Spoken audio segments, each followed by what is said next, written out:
Yes, job people, this is Michael Shamai representing. I will say, hear the lion voice, saying it is time for the lions and the lionesses to tell their own story.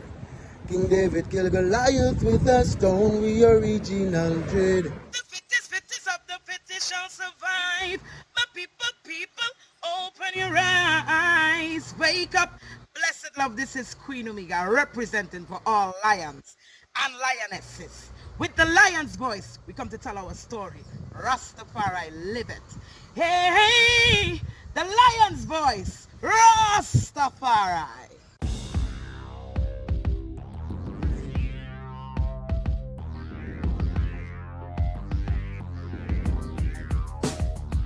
Well, lion voice, tell them that's the people first choice. Lion voice, make the lioness them feel nice. Lion voice, with the lion cubs we sacrifice. Lion voice, got to show the people them the life. Lion voice.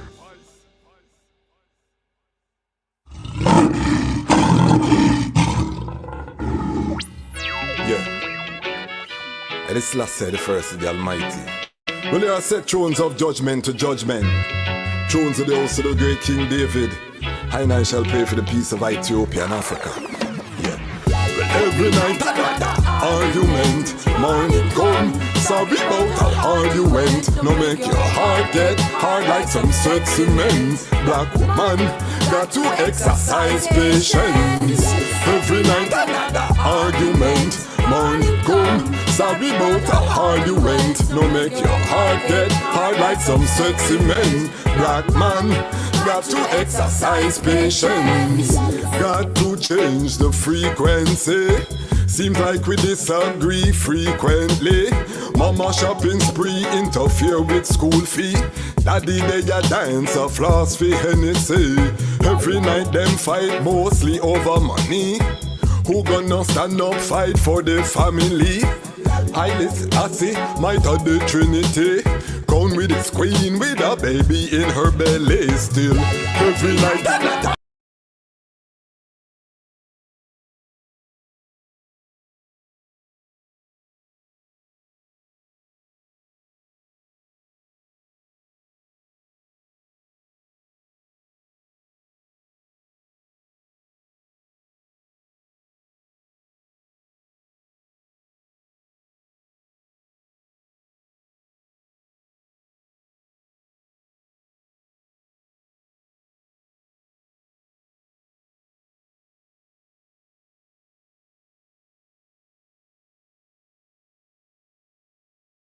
This is Michael Shamai representing. I will say, hear the lion voice, saying it is time for the lions and the lionesses to tell their own story.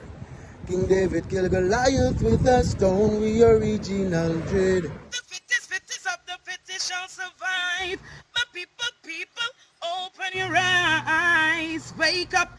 Blessed love, this is Queen Omega representing for all lions and lionesses. With the lion's voice, we come to tell our story. Rastafari, live it. Hey, the lion's voice, Rastafari.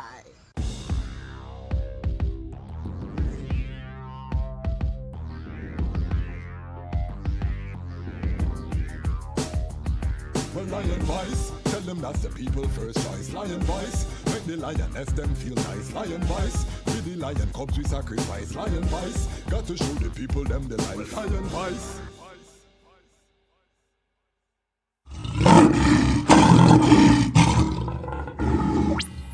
Yeah, and it's last said the first of the Almighty. Well, there are set thrones of judgment to judgment. Thrones of the house of the great King David. And I shall pray for the peace of Ethiopia and Africa. Yeah. Well, every night, argument, morning come. Sorry about an argument. No make your heart get hard like some sweat cement. Black woman got to exercise patience. Every night, argument, morning come. Sorry about an argument. No make your heart get hard like some sweat cement. Black man got to exercise patience. Got to change the frequency. Seems like we disagree frequently. Mama shopping spree interfere with school fee. Daddy they a dance a floss for Hennessy. Every night them fight mostly over money. Who gonna stand up, fight for the family? Haile Selassie, might of the Trinity. Gone with his queen with a baby in her belly. Still, every night, argument. Morning come, sorry about a argument. Don't make your heart get hard like some sexy men. Black woman, got to exercise patience. Every night, argument. Morning come, sorry about a argument. Don't make your heart get hard like some sexy men. Black man, got to exercise patience. There's no need to raise your voice. Let's live in a one harmony. Together we can make that choice to live as one family. And please don't disturb the children's sleep. Be careful what you say, remember words cut deep. Sometimes it's better if you just sit in silence. Time to end this cycle of violence. Well then, every night, argument. Morning come, sorry about a argument. No make your heart get hard like some sexy men. Black woman, got to exercise patience. Greetings in that divine name of His Imperial Majesty, Emperor Haile Selassie I. Glory and honor in the name of his chosen queen, Empress Waziri Menen. My name is Kwasi Banso, aka the Chazmach Kwasi, aka Ras Kwasi, aka the Reading Ras, aka the Pan-African Happy Man. I'm a creative industry attorney, I'm an artist, I'm an author, I'm an actionist, and right now I am the host of the Lion Voice. Welcome to Lion Voice, and welcome to the Lion Voice Network, where we are having the lions and the lionesses tell our own story. We have a very special episode for the item. You know, we usually are pre-recorded on a Saturday, leading after the Sabbath. Today we have a special panel of international Rastafari scholars to discuss African liberation. And before I go any further, happy African Liberation Day.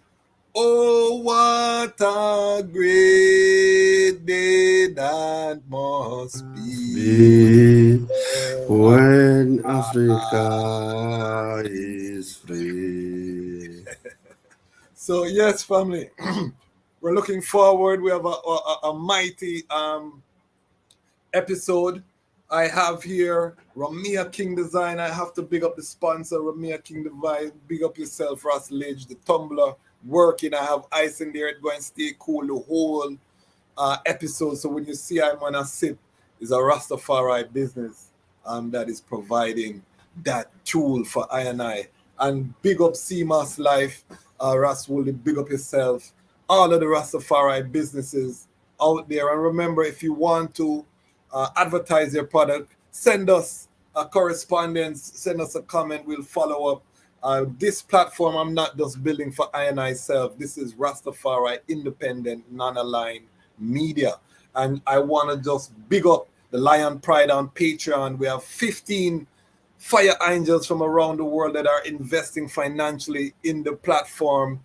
Big up all of the ones who see the vision of where we want to take this. It's our time. The Armageddon is upon us, and we have to control the narrative as Rastafari and Pan-African people. We can't be depending on third-party platforms to tell our story and to tell our narrative. We are in the great era of repatriation. The great return has begun. It might be a trickle. However, it has begun. The governments are recognizing the diaspora. Legislation has been proposed. There is movement back and forth. We are in this great time, and we have to have our own platforms to capture this narrative. And that's what we're doing here today. We're going to talk about the OAU, but we wanted this to be a forward-looking conversation, family. Meaning, what is our vision for Africa united and liberated? Because if we don't know where we're going, how do we attain that goal? We have to have these conversations. Okay. You know I'm long-winded, so I have to just keep myself. I'm excited, family, because we have some powerhouses. So just Lion Pride, help I to welcome. I'm going to get them to introduce themselves, but this is power, and this shows the potential of this platform, what we can do, bringing minds from across the seas, over land and sea, to discuss I and I affairs unapologetically. What a joy. So help I to welcome Lion Pride family, African Liberation Day Lion Voice panel. Please help I to welcome our elder from Trinidad, Bongo, Greece, our Queen Mother, hailing out of Jamaica, currently in the Cassava Peace, Queen Mother Moses, my legal brother, who is currently in South Africa, Ras Tafari. And then I have my professor, department chair type of person, Dr. Chinzira Mighty, African traveler, Nubian priestess, so much title. Then we have Dr. Walete, who I am very familiar as a Lion Pride member. I always draw for Dr. Walete because the intellect as a librarian, the research, we always learn some facts that we didn't know. So I always have to draw for I Sistren Lion Pride, again, contributor, Dr. Walete, my traveling partner too. So big up yourself, Dr. Walete. So I'm gonna just begin this conversation. Let us go historical first before we go futuristic. Let's set the bed for those who are watching from around the world. I'm gonna start with the Bongo Greece, and then we'll just go around. Give us the context, set the framework for this discussion in terms of why is May 25th so important? Why is this African Liberation Day? Why do we gather from the four corners of people of African descent on this day, Bongo Greece? I, Selassie I, King Ras Tafari, Give thanks to all the esteemed brothers and sisters on the program this afternoon. I greet you in the Iwits of love. As the Swahili words say, Harambe. Today, Rastafari know it's the time of harvest on this occasion of the 61st anniversary of the Organization of African Unity.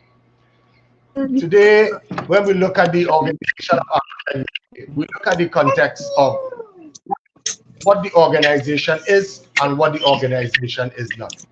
The Organization of African Unity, from its inception in 1963 to now, has made quite a lot of significant steps forward. And today, the Rastafari movement,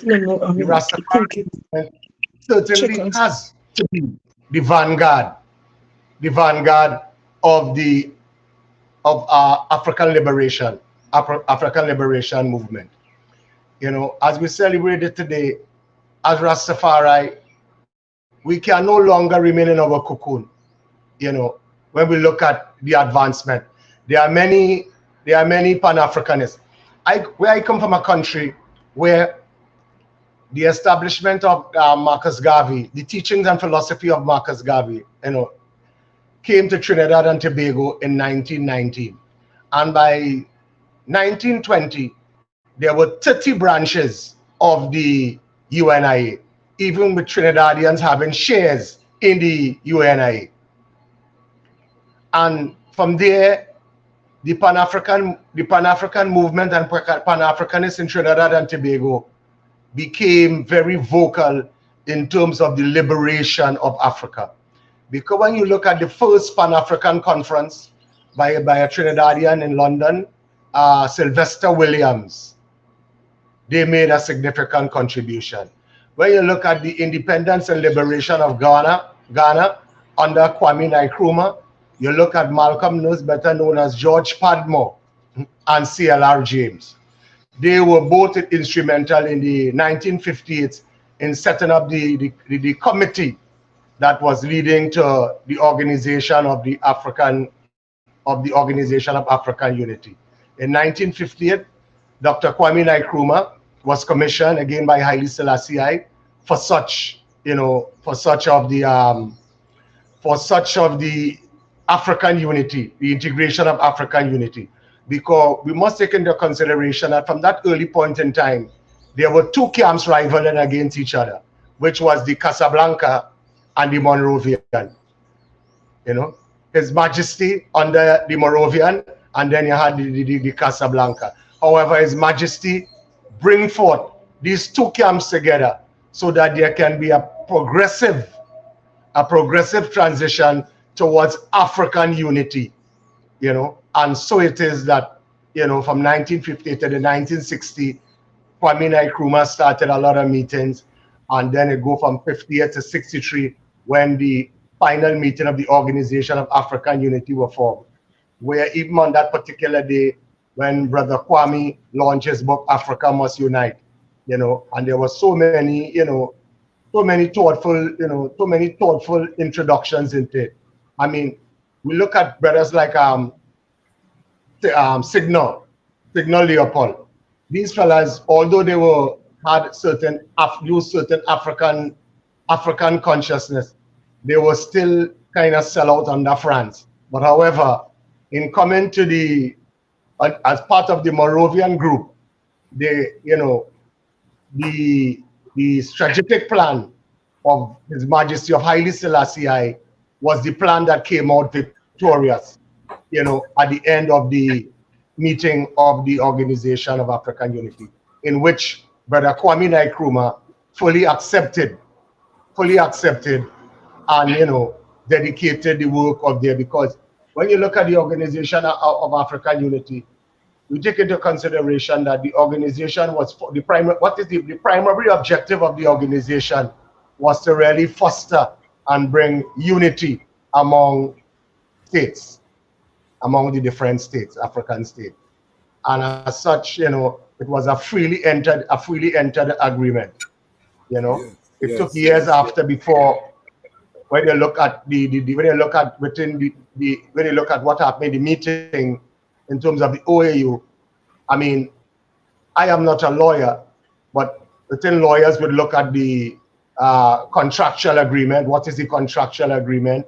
How does traditional law come into practice into that whole aspect? Because after a while, a couple of years, you still see where the Leagues of Nations and the United Nations try to bring in certain principles long after the organization had formed pertaining to the assassinations, because we see with the development of the Organization of African Unity taking powerful root, there had been a lot of assassination of most of our brothers.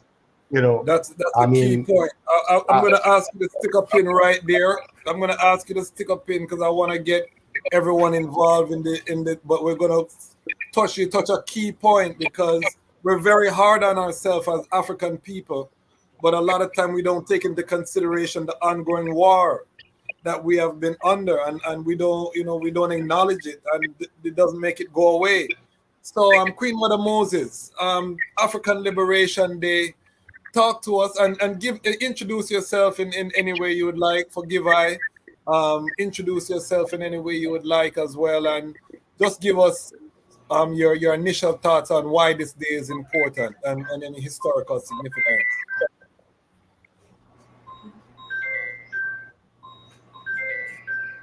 Yeah, it's muted, Queen Mother Moses. Hold on there. Okay. There we go. Greetings again, African Liberation Day, my African Liberation frontline soldiers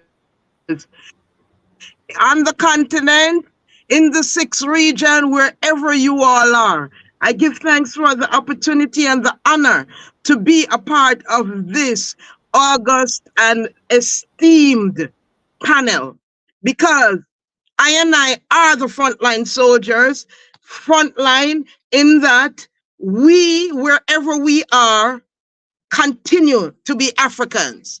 And that is a very important part of the entire story and process, that ones have to be African wherever they are. That identity component is so important, because anywhere the Chinese is born, even in Jamaica, we still call them Chinese. And anywhere the Indian is born, we still call them Indian. You overs. So I and I need to get to the point where when they ask, who are you?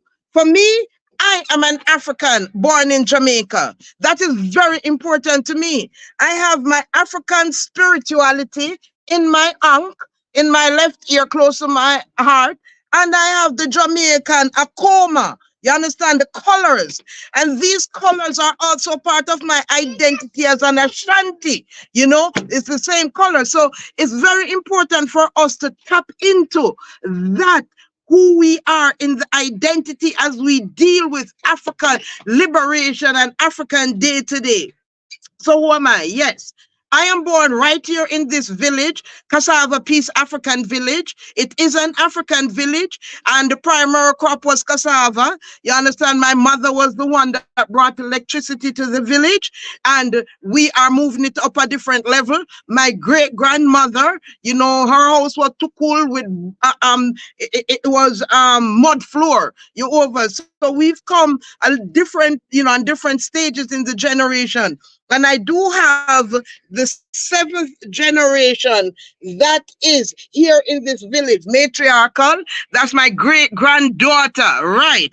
And so I have been blessed to know my great grandmother in this village, my grandmother, my mother, myself, my daughter, my granddaughter, and my great granddaughter.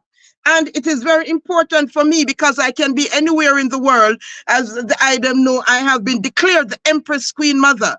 That means I work with queen mothers and paramount queen mothers and chiefs and kings and paramount kings and overlords throughout the continent. Okay, I am recognized at this time. I'm the only Empress Queen Mother, and we are working with the traditional governance and because that is even more important. Because like and my declaration was made by the cultural ambassador for Ghana out of the presidency office, the office of the presidency, because you know Ghana has invited I and I to come home.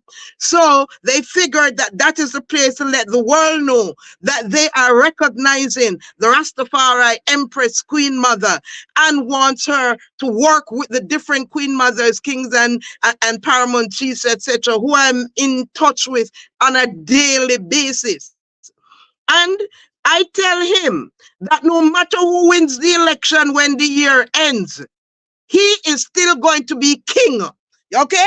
No matter what political party gets into power, our traditional leaders on the continent are still the kings and the paramount kings, which of course, you know, the colonizers changed our titles of our kings to chief and, you know, our emperors to paramount chiefs. But we know what was behind that, because all they were really trying to say that they are the chief slave maintenance to keep the slaves in order. And they're beginning now, because these are the conversations we are having. And they're beginning because the chiefdom and chieftaincy is a very important structure in the traditional governance. But they're beginning to accept this conversation, because we do not want to continue the colonizers' language and what the colonizers have said. And so everyone will get a chance to introduce Elder Sifa. Blessed up my brethren, because you know Azania is the land of my repatriator as Empress Palesa. I have names that, you know, from different parts of the world, depending on where I've been initiated or who the husband is, because I marry into royal families for the royal families to accept the Rastafari faith. The two major traditional royal family in Ghana are the of course the Ashanti, the golden one, and the Dagomba.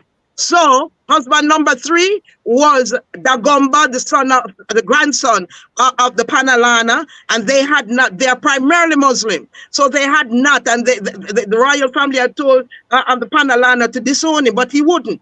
And we give thanks through that marriage. After he did his Mecca, he came back, called me together with his children, grandchildren, etc., took off his traditional clothes, put it on me, and he put on Rastafari attire from head to toe to show that now the Rastafari faith is a accepted in the Dagomba family.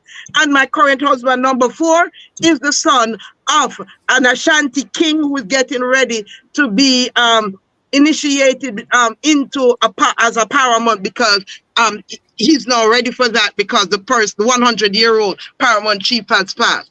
So I come to you, and I'm going to move on for others to get it. And I'm going to say what His Majesty said to Barbados, April, 1966. He said, representatives of the people and nations can only come together with open and objective minds and willing hearts to engage in dialogue without rigid dogmas and slogans and without violence. Working this way achieves no utopia. It may, however, enable us to achieve together what is possible to achieve and to move forward steadily, if not always in grace haste, with some degree of harmony and mutual overstanding. We say overstanding, the word, it was understanding here. But I know, because His Majesty has told us that it is up to I. We must become members of a new race, overcoming petty prejudice, owing our ultimate allegiance not to nations, and I put our to political parties, but to our fellow human being within the human community. And that is where we are now.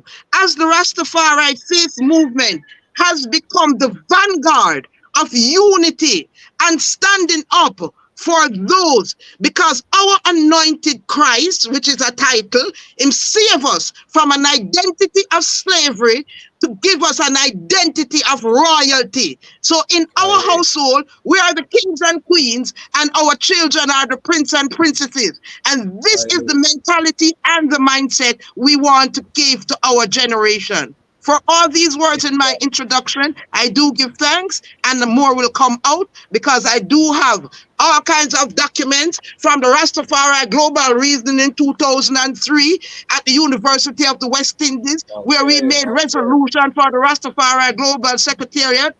And this is even after we don't know about 1983 over, because we know it is very important to empower our African elders, because they are the foundation of community, living in common unity. Give thanks, blessed love. You may mute me while the others go on. Thank you. Family, that was just Queen Mother Moses' intro, So I hope you have snacks. I hope you're well hydrated, because that was just an intro. We could do a whole documentary on this, the intro. But give thanks. My brother, we are talking at a time when South Africa is in the world spotlight. South Africa having taken the Israel nation to the International Criminal Court of Justice, which has just given a ruling, putting Africa at the fore of international law, and this discussion that His Majesty was so passionate about. I had to have someone from South Africa here. I didn't even know that was going to happen. And give thanks that the eye is an attorney as well, because I want to hear the eye thoughts on that whole thing later on. However, just please introduce yourself and talk about how important is this day for Rastafari and Africans on the continent. Give us a continental perspective. Hold on, you see what happened here, family? Just when the brethren is getting ready to talk, the thing gets sweet. The technology I rebel against it. We're going to keep it moving until the brethren come forward. I'm going to go to the island of St. Croix and to a sister that I really respect so highly in terms of her life journey. She is an elder with a youthful energy and vast knowledge, East and West Africa. And, I thought so valuable to this conversation when we're talking about history, because she teaches young people. I had the benefit along with Dr. Walete of presenting to her class, and just seeing how passionate her students were staying after class. You know that, as a professor, she's doing powerful work with our young people, and I really want to commend her publicly on the Lion Voice platform. You saw her interview, so she's an alumnus of this platform. But I wanted to thank her live publicly for allowing us to the space. Dr. Chinzira, please just give us, why is this day important, and what are your thoughts on this great day? First and foremost, I really desire to give thanks and praise to the One Most High for just giving I the opportunity to be able to have this type of reasoning at a time like this. Not everyone, some persons are very comfortable with referring to African Liberation Day as just Africa Day. Like we're already free, everything's safe, everything perfect. And it's not everything safe, everybody cool, and definitely not perfection. So I'm very grateful that I and I are able to reason around African Liberation Day. And I always start at a space of spiritual attunement, because I could speak about myself a lot, but I encourage persons, put the name in the chat or put it in your Google Scholar specifically, and then you can get an idea of how I sit as a grandmother, a mother, as an archivist, not just an activist, but using art to be engaged. And specifically my tie as a griot, being able to bring like all the different story from everybody intergenerationally and across various platforms. African liberation is every day. May 25th is the highlight, primarily because of what was actually established through various Pan-African Congresses that go as far back as the 1900s, early 1900s. And the progression facilitated the establishment of an all-African Peoples Conference that was hosted in the same Ghana that we speak of now. As a matter of fact, at the same University of Ghana. December 1958. And from that humble space where there were only, at the time, less than a dozen countries that were actually independent. Armed struggle, active struggle, liberation vibrations, pulling on the kingdoms of His Imperial Majesty and Her Imperial Majesty in Ethiopia as their grounding within other parts of the African continent. Then we moved in from 1958 to 1963, where it was formalized as no longer just April 15th is the day for African freedom, but it's African Liberation Day. Can you give me a little bit more volume? Of course. Yes, sometimes I don't have my country voice on all the time. I can hear my country voice. Yeah. 1963. So we really have this opportunity when we speak of. Do you desire for me to continue, or do you would like me to come Yes, close? no, continue, and then we'll go forward to Ras Tafari. All right, give thanks. So 1963 facilitated the time where African Liberation Day, again, by this time, over 30 different countries were now moving in that space of independence, complete sovereignty away from the former Eurasian colonizers. This is a time where this should be the liberation, like big, like long festival, parade, wherever our people need to see to be involved in the total liberation and unification of Africa. And Nkrumah said that. So I don't want to take claim to nothing like that. But when these terms come up, this vibration of Pan-Africanism, this vibration of using the rootical energy that Rastafari has been centripetal to, I want to make sure the persons get that. Can't talk about reparation and not deal with Rastafari. Can't talk about repatriation and not deal with Rastafari. Can't talk about homeschooling, natural education, items, down to the music. And we can go back to ska. Reggae, yeah, but I like to go like before, right? All of this is grounded in the same vibrational shift in information, teachings, wisdom teachings more specifically, coming out of Ethiopia. coming out of those East African spaces, traversing through the entire 12 million square miles of the continent of Africa as we know it today, to be able to have this celebration of African liberation. It's important that we recognize that it's also a day that's very revolutionary. Everything isn't just soft, soft, sweet, sweet. It's a time when we speak about the realities of capitalism and imperialism and all of the isms that are the talons, the fangs that interfere with our ancestral sacred traditions and our ancestral sovereignty in contemporary times. Make sure we're on the same page. So a lot of what my full strength is in this regard is not so much the professorial, the teaching piece, the university piece, because that's secondary to the spiritual essence. Okay. Pulling on that ancestral sacred tradition, on those ancestral traditional practices that we can bring up and bring into light, into liberty in this 21st century, that we're doing our utmost best to survive in. So I share this through the legacy of family traversed throughout the earth, from East Africa into South America, into the Caribbean and Central America, and even my stint being socialized in the 48 contiguous US. And I also bring this strength to my 101-year-old mother, who still walks the earth, pulls my ear once in a while, but still clear enough to give me guidance, to recognize the importance of having a liberated mind, body, soul, and spirit. So when I think of African liberation and the role that Rastafari will play in this new Africa, not just an African world, but I just gonna say the entire sovereign entity. It's eternal, and it's going to take work, and we stand ready. Give thanks. Give thanks, give thanks. All right, we're going forward to the Ras Tafari. Just introduce thyself and why is this day important, and what is the vibration on the ground, on the continent on this day, to the eye sound.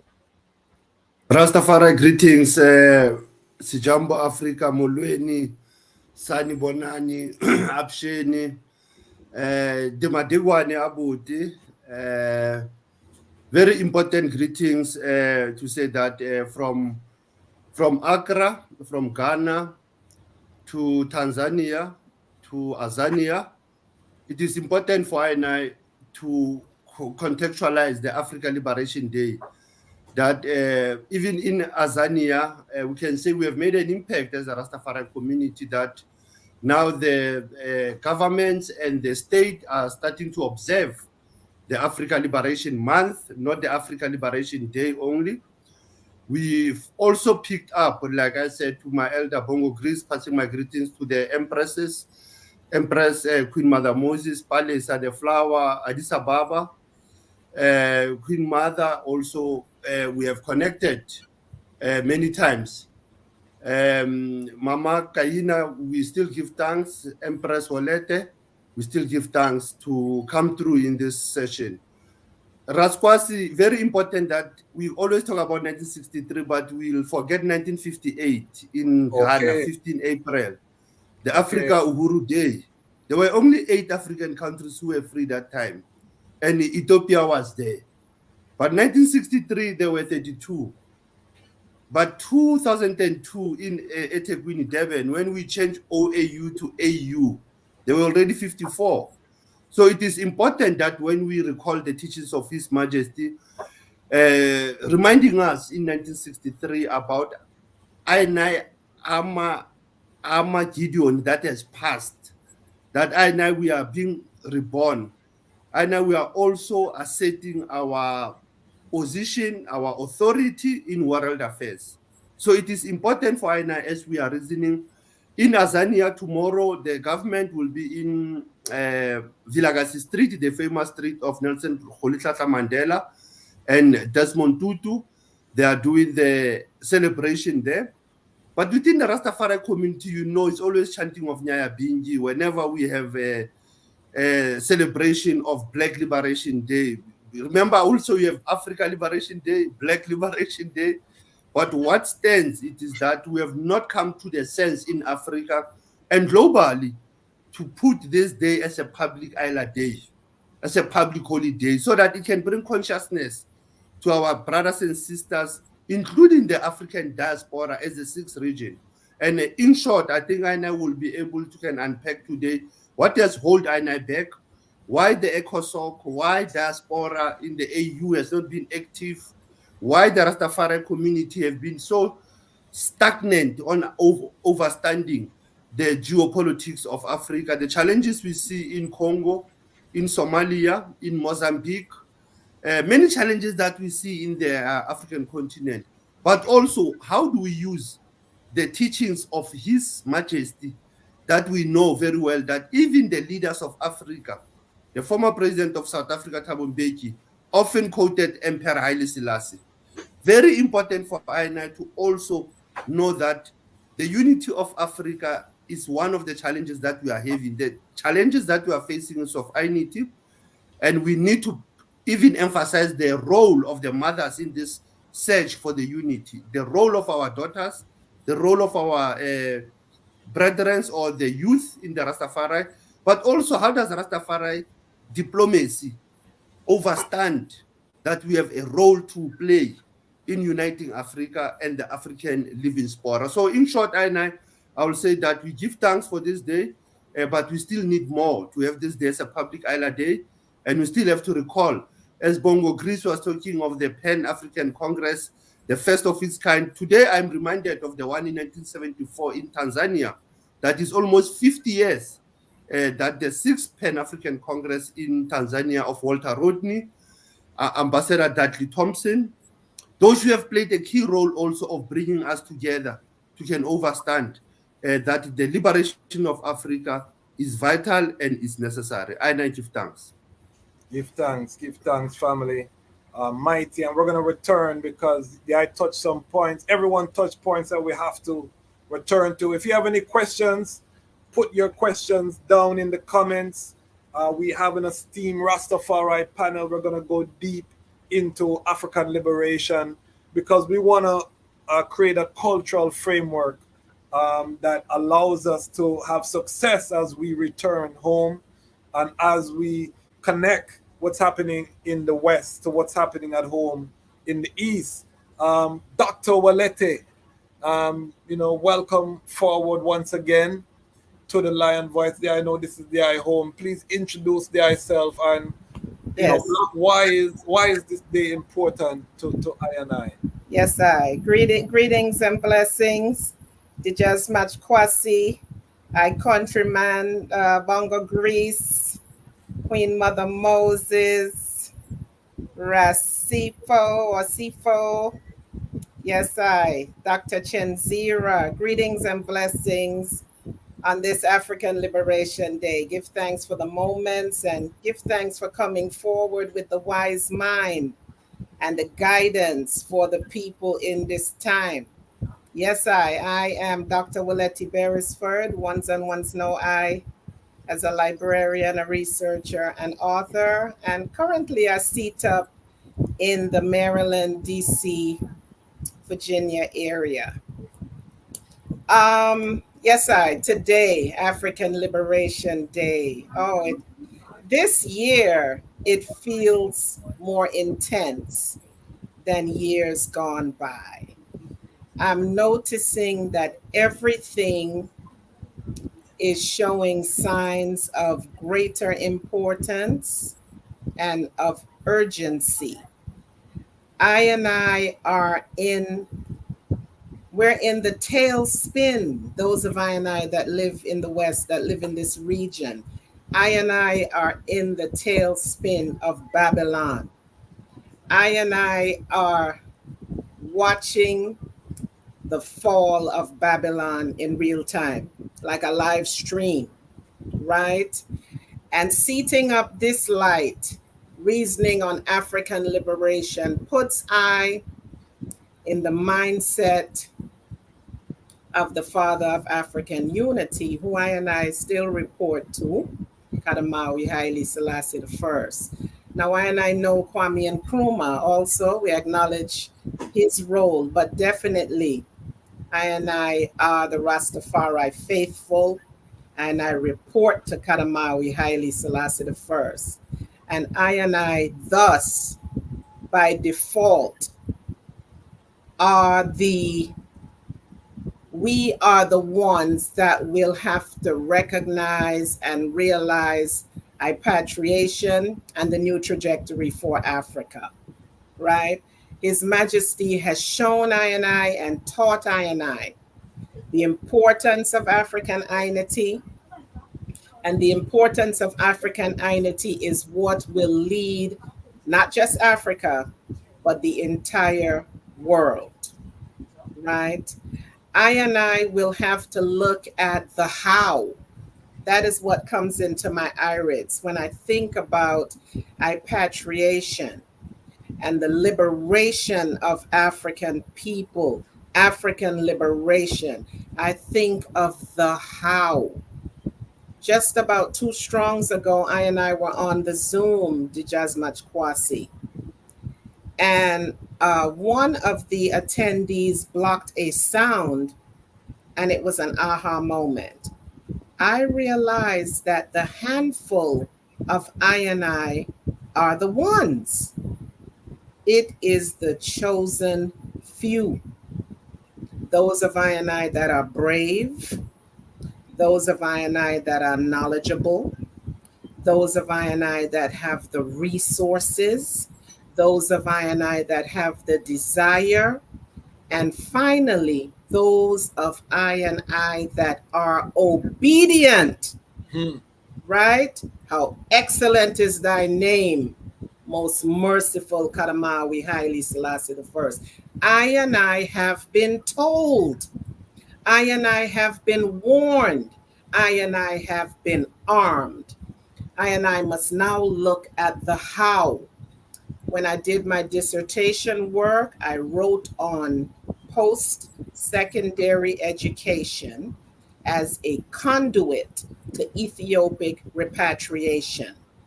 When I joined the Ethiopian World Federation, local number 1 in 1992, so 32 years ago, I was thinking of Ethiopic repatriation. Today, as I am older and wiser, I know that the whole of Africa is Ethiopia, right? And I must look at the how. What I will bring to the reasonment as I flow into it is the idea or the notion or the concept of a communal model, looking at communal living as a means to attaining or realizing African repatriation. So for these few words, I give thanks. So joyful to seat up with the eyes and the eyes, and to get the knowledge and the wise mind that the eyes will bring forward. Give thanks. Rastafari. Give thanks, give thanks. So you see the power, family. If you're not subscribed to the platform, make sure you subscribe to the Lion Voice Network. We are quickly rising as a very important centralizing platform for the Rastafari and Pan-African family. We have a vision to create content that is specifically for Rastafari, unapologetically, because every community needs its voice, and our voice has to have shape. We need our own animated films, our own feature films. We need our own documentaries, and we need platforms that's all that they're concerned with, is creating for I. We cannot depend on Babylon to do it for us. I also want to acknowledge that Dr. Chinzira is also a queen mother, a priestess. I also want to acknowledge that Dr. Walete, her book about His Majesty's mother, was one of the inspiration for I book that I wrote about the birth of His Imperial Majesty, and I cited her book heavily in my own book. So this is a very special gathering of Rastafari, ones who are not just saying they're in the liberty, but are actually putting forward legacy work. So you can see Dr. Walete's book. Please, family, support it. we want to circulate the Rastafari dollar. That's one of the things we want to do with this. And I want all of my guests, whatever your product or services, before, during, while, or after the reasoning, please let the people know, because I don't want us to just have these reasoning, but I want us to also actively create the economic base that we're going to need to sustain what we're talking about. We have to circulate economics among each other, and that is key to what we're doing. So we've set the framework. I'm going to now say to the family, we are seeing Ghana leading the way with the year of return, a large influx of diaspora that came. I was a part of an initiative in 2012. We sent Nana Faraika, our Queen Mother Nana Faraika, to South Africa as a part of an initiative. That initiative grew into become the Dark Foundation that is still active to today.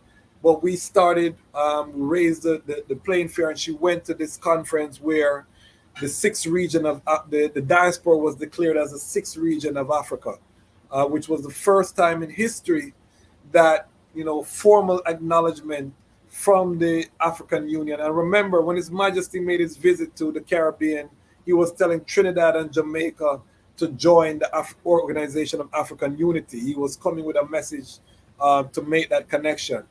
We saw in 2012 a move has been made. Ras has talked about, this has not been active. The diaspora and these mechanisms have not been as active as they could be.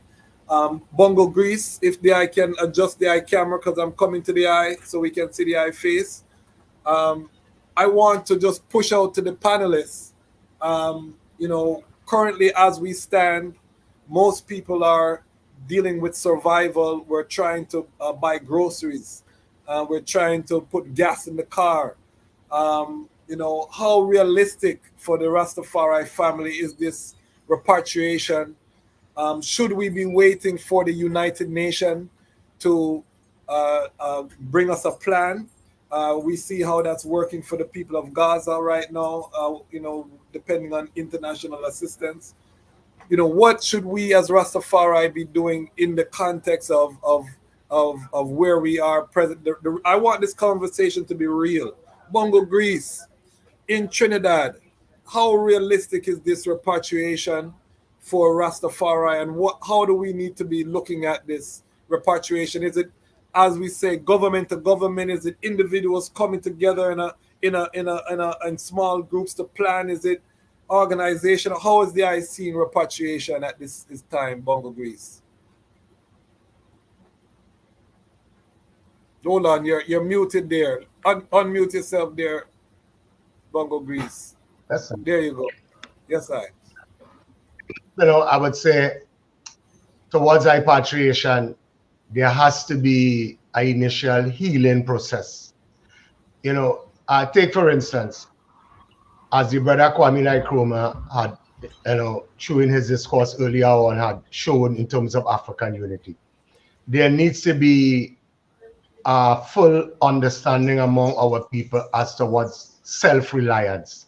Self-reliance, that is why Rastafari has to take the forefront. Self-reliance is not only for Rastafari alone, but for the whole of Africa.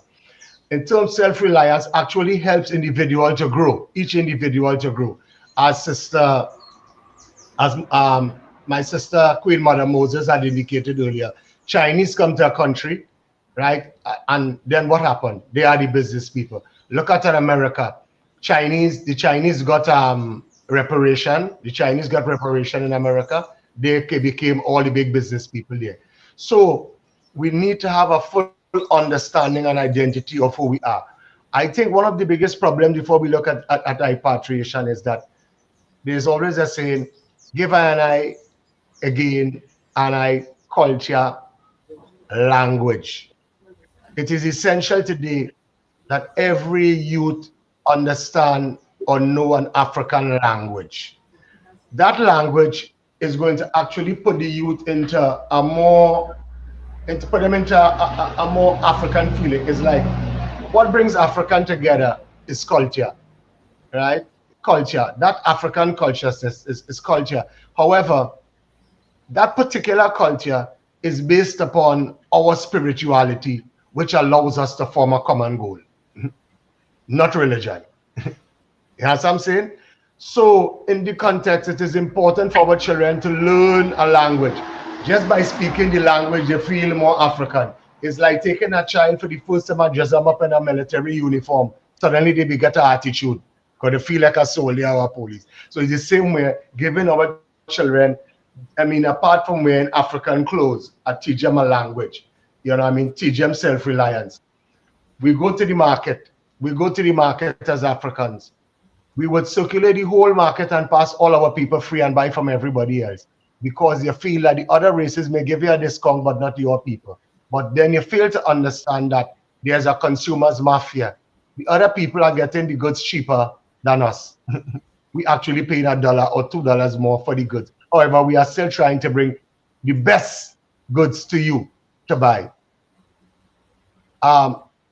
Again, I heard the sister indicated earlier on, she's an author writing books. These books are very valuable books towards the cultural development of our people. Yet you find our own people tend to pass the books straight, they're not buying the books. But if the sister put it on Amazon or eBay, they will go there and pay 3 times the price for it rather than buying it exactly from her. So we need to have that kind of educational development. You know, our demise is really because of our education, because of the education that we receive. I wanna pose a hard question to the eye as the elder Bongo Grease. Has Rastafari demonized economics? You know, the elder generation, did we demonize making money? Did we make poverty a badge of honor? What do you say about this in terms of our own Rastafari culture? Because I want us to look internally and have some accountability as well. Wouldn't say so. I think what happened is that the system had taken away Rastafari sustainable development in terms of economics. Because remember at that time, under cannabis, the Rastafari movement, even in my country in Trinidad, were generating quite a lot of money. All the vegetable stalls in the market were controlled by Rastafari. All the promotions of reggae artists to come into the country were controlled by Rastafari. The drag malls, all the different, all the different cultural sense, everything was controlled by Rastafari. At that point in time, although cannabis was the #1 agent for bringing in sustainable money economics, it was still a catalyst for food because more young Rastafari, from the time you become a dread, a Rastaman, the first thing you do is plant a garden. So food was there. But since the government came now and started imprison Rastafari, lock up Rastafari, they actually take away that economic drive from Rastafari in terms of that sustainability for Rastafari to develop the particular communities. Because wherever Rastafari is not only about where the mansion is, wherever the mansion is about the welfare and well-being of the entire community. And I want everyone to know, Bongo Grease, that there is also part of the leadership of the All Mansion initiative in Trinidad. So this is, this elder is living what he's also talking about. He's still active on the front line. He hasn't sit in a rocking chair with a chalice pipe yet, although he might do it once or twice, but he's not there yet. He's still on the front line. I want the people to realize, Bongo Grease, that there is still a front line soldier, Yes, very important. Queen Mother Moses, talk to I and I in terms of this question, in terms of realistically, when I sit amongst most of I and I, people are on day-to-day survival. They don't want to hear no repatriation talk.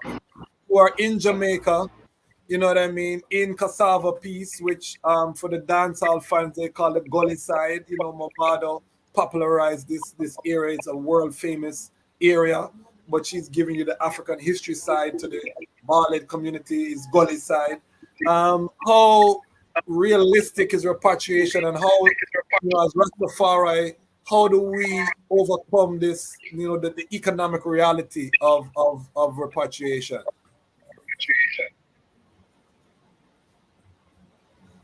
Unmute there, Royal Queen.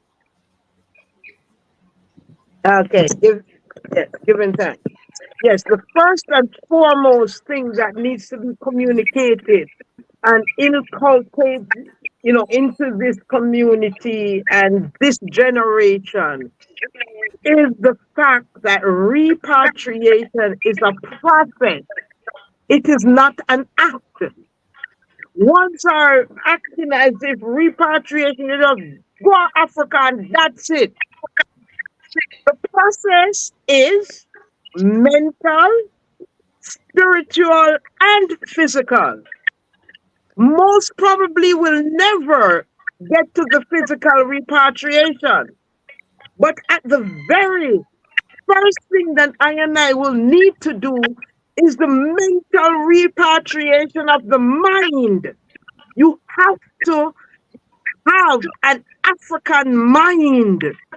If you don't have an African mind and you go to the continent will spit you out. You will not be able to have that sustainable state.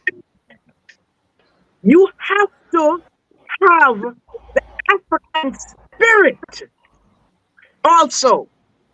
Because if you don't have an African spirit and you try to repatriate to Africa with the colonial mind of the colonialists who enslaved our people, the continent is going to spit you out also. However, I and I must be clear in this repatriation process physically that I and I, born in the 6th region, have been blessed to be exposed to information and resources that has allowed us to open our minds and reclaim our identity as African born abroad.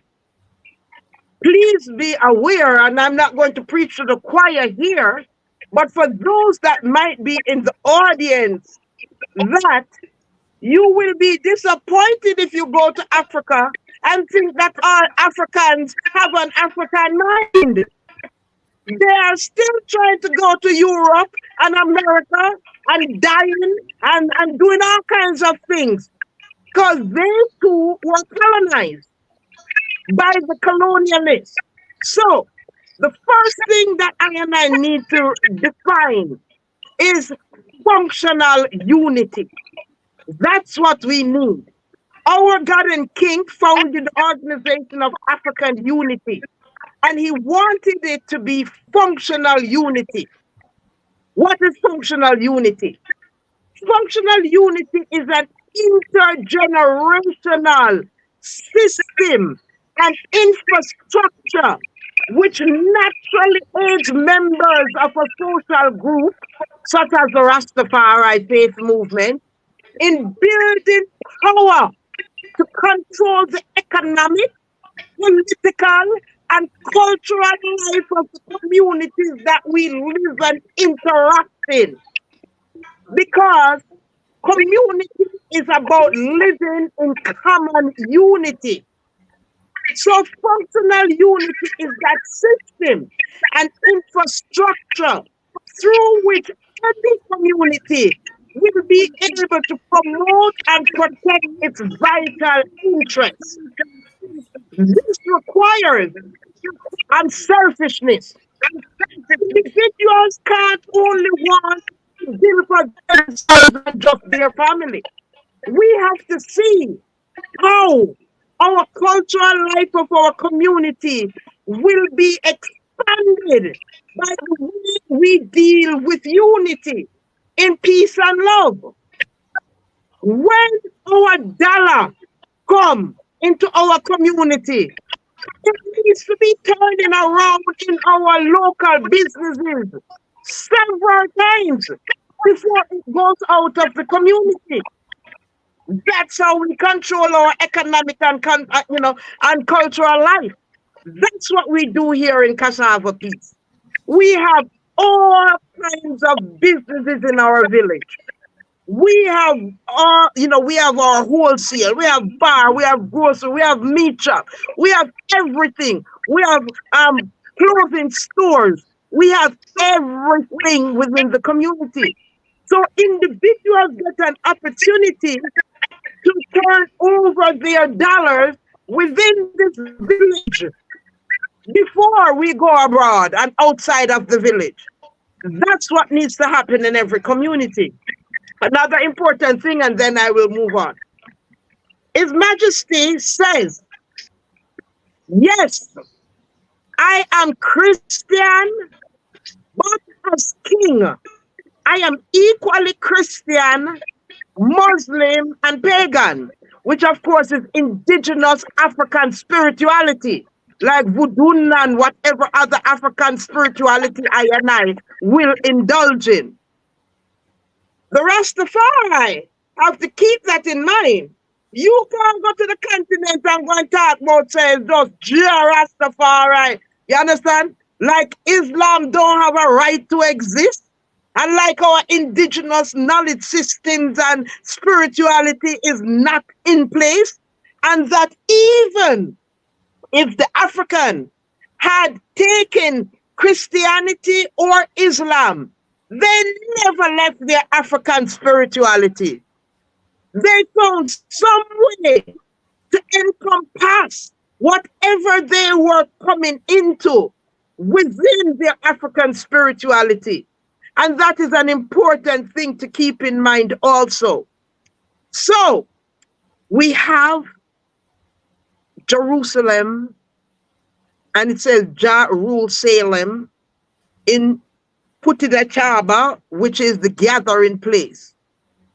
We have our ancient elders who have become ancestors, holding that land for I and I born in the 6th region to come home to.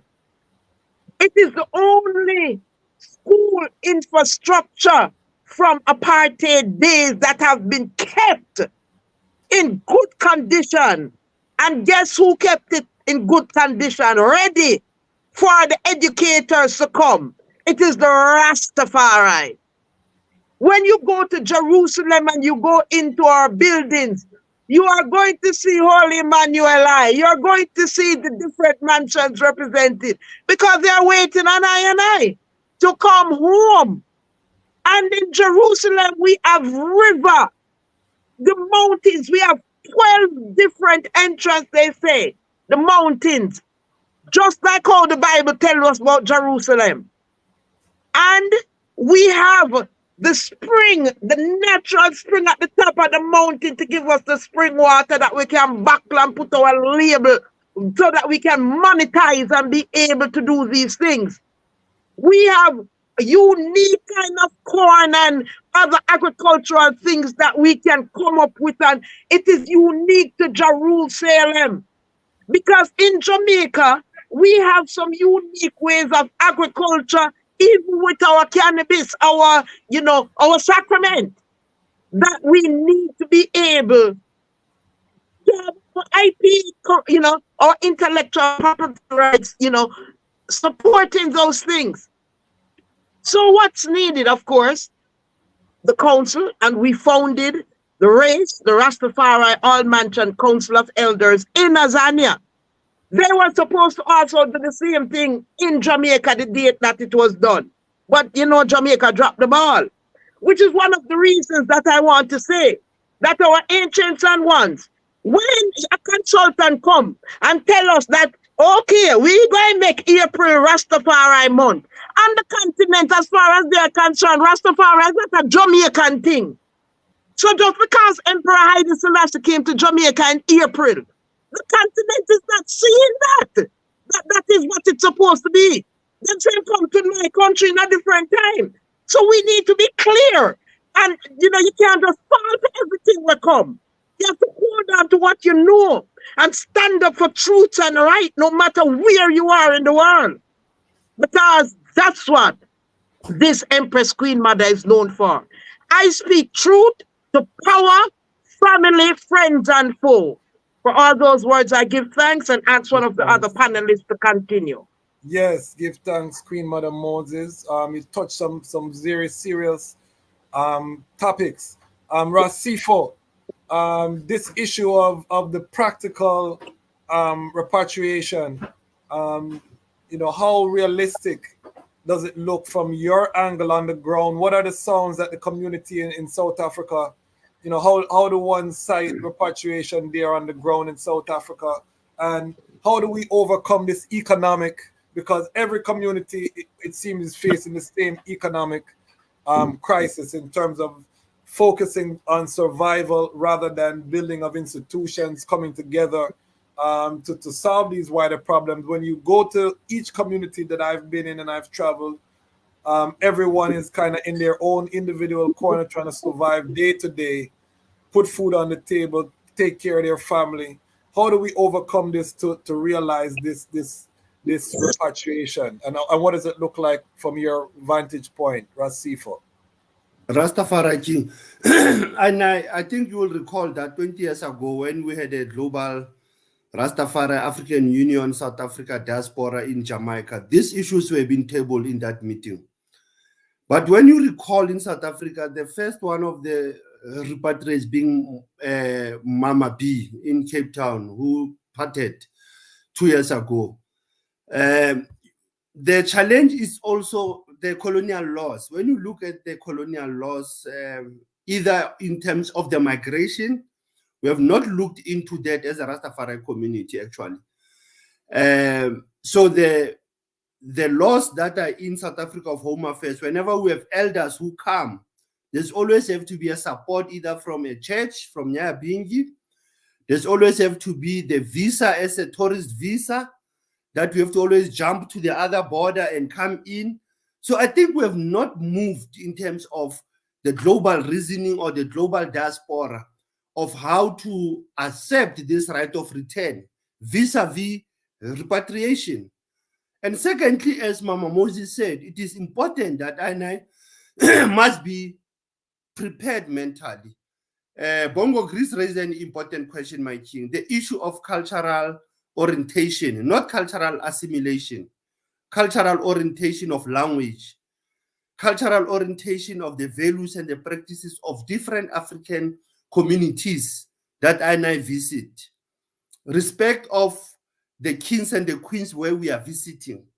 So it has been the challenge also of dogma.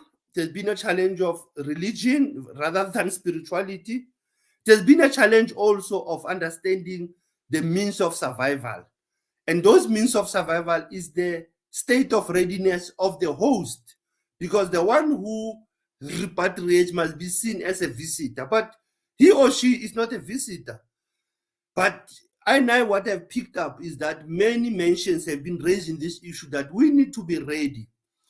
And we have seen also the role of reggae artists who will also fund some of the elders to come this side. Sometimes you will say they don't even fund them. They sometimes dump them. They just send them a one-way ticket, King. As Luciano said, one-way ticket to Mama Africa. And that way, one-way ticket becomes reality. That the man cannot survive also. He loses contact with his family. He loses contact with reality also. Serious. And I can tell you, we have lost many of the elders who have repatriated from many countries, whether from Jamaica, who have been here. And again, it's sad, if you can recall, Merija, who was repatriated for Benin. Sad moment that I learned that Merija, she has passed on. But when you look, those were the mothers who were involved. So in short, I'll say reality goes to the laws, colonial laws that we have to fix, state of readiness in terms of the host. The third aspect, how do we now emphasize the guarantee of the right of return?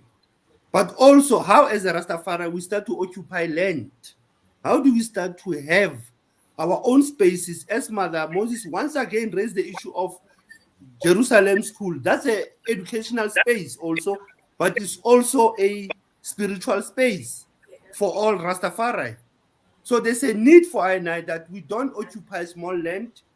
We occupy vast hectares of land that are for business, that are for education, that are for human settlement, the communal aspect that Empress Wallet spoke about of common unity. But also, I think we need to move around relying amongst ourselves, because we can't rely on the state alone.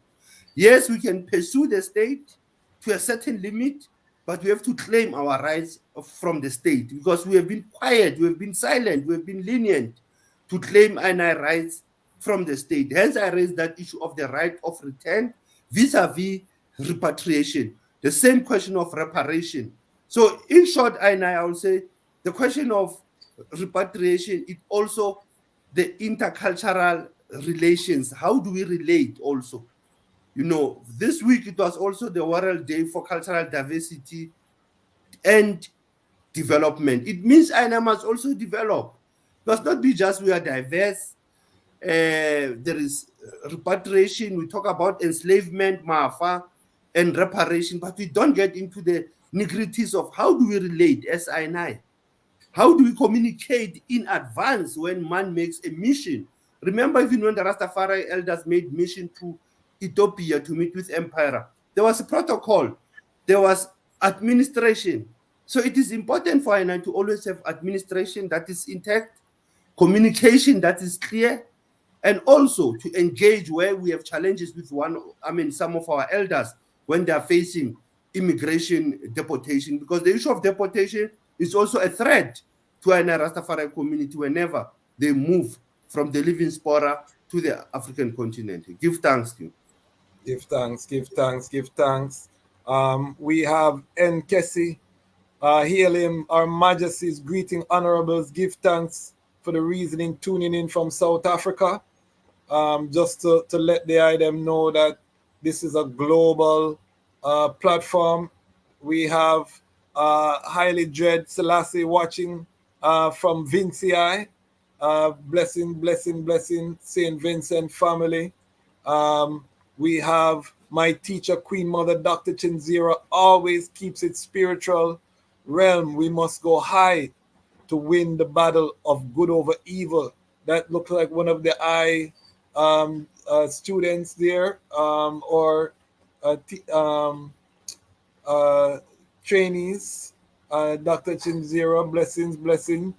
John Rogers said Ras Wallet's books are treasures. So we give thanks. The family is healing up. Jean Charles healing from Trinidad. Bless up yourself. Bless up yourself. We have Sister Cheryl. Thank you for all today's forum of global voices. Big up yourself. And we have Regional Arendelle, Rastafari family watching from the island of St. Martin. So global platform here on the Lion Voice Network. If you're not subscribed, please subscribe, support Rastafari independent, non-aligned media. We are building a vision here of our own voices, and we are so honored by this esteemed panel. I'm going to ask Dr. Chinzira to answer the same question, the practical reality of repatriation. Sometimes as scholars we go over the head, but people look in their fridge and they're looking for how they're going to make it to the next paycheck. They're looking at, some people don't even have a paycheck in terms of Rastafari. We are on the road hustling jelly, or we have some crafts, or we have some tam. You know, how in St. Croix is the practical reality of repatriation, Dr. Chinzira, and what are some of the practical things, as someone who has traveled extensively and lived in Africa, you know, what do we need to be thinking about to tackle this this vision? That's a very powerful question, because I'd like to start where I ended before. Repatriation definitely has to be from the mindset, like your spiritual energy has to be prepared to even move from this physical space that you're so accustomed to with all, your running water and your everything. Not that running water does not exist in Africa, but I'm just saying there's certain conveniences, there's certain works in your trad. When I was traveling to the continent back in the 70s, it was more of we were like backpack, go to the ground food, make sure you have clean water, something to sprinkle in water, keep it clean. Very different trad to Africa in 2024. St. Croix, part of the Virgin Islands, and I would be remiss if I didn't identify that according to legislative law in the Virgin Islands, the third since 1989, through the efforts of a variety of Pan-African organizations, and specifically with the leadership and guidance of a very powerful griot who is now an ancestor. And I call his name most honorably, Dr. Jean Kenneth Labembe Emmanuel. The Virgin Islands has designated, again, since 1989, even if certain people forget, the third week of May of every year, according to law, is Virgin Islands African Heritage Week. And on the 25th of May, according to the same law, the African Liberation flag is to be raised in front of the Capitol building of the Virgin Islands legislature every year.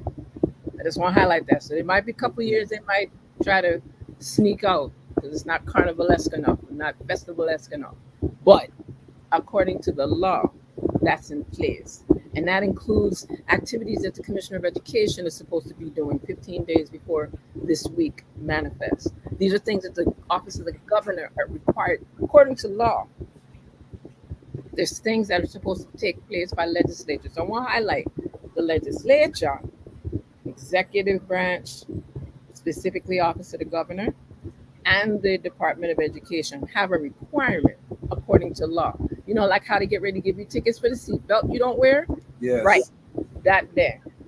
I think it's important a person should know that. So usually every year, and for probably over a decade, many of us have worked together to make sure that we craft the language because there is supposed to be a proclamation linked to that.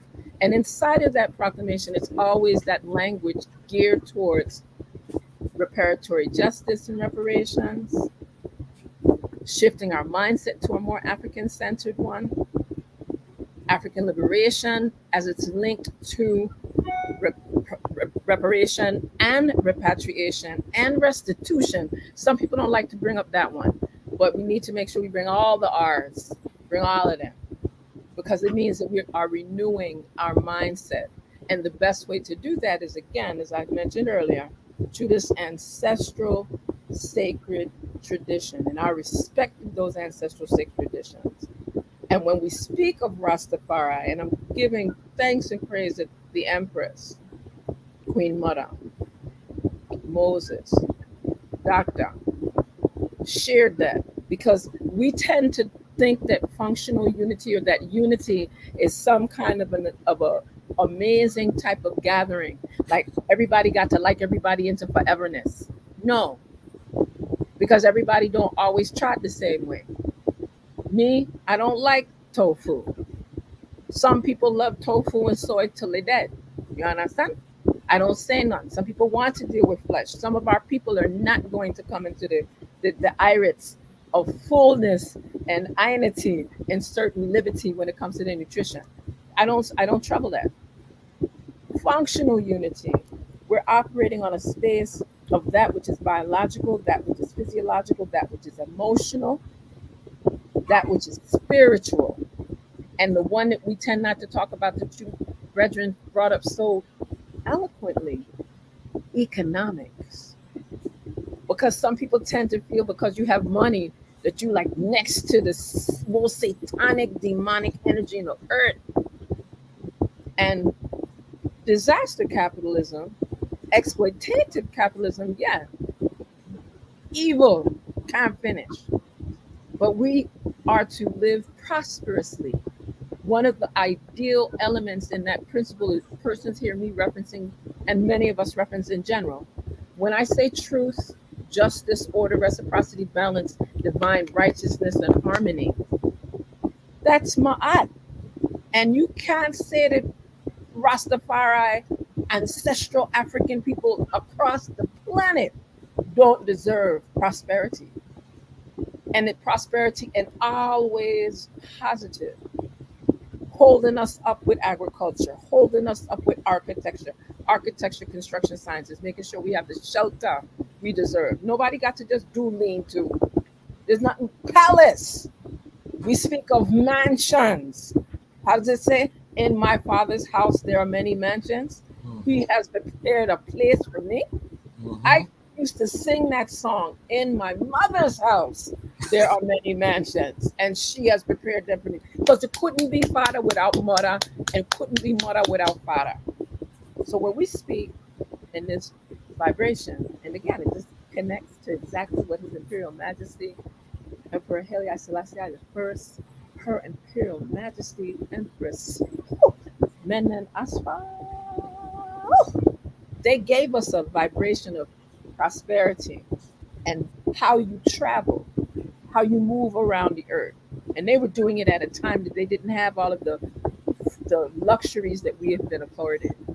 So yes, in the Virgin Islands, St. Croix, cultural capital of the VI, there's these observances. You know, there's sometimes we have to kind of press to remind persons of the law that exists. But when we speak of repatriation, you're talking about repatriation in the mental space first. Because some people like to physically go and they have the money, they have many long donza, and they're in Africa. But they're bringing the same less than progressive mindset from the West and just transplanting it over some. And that's not what authentic, sacred, sovereign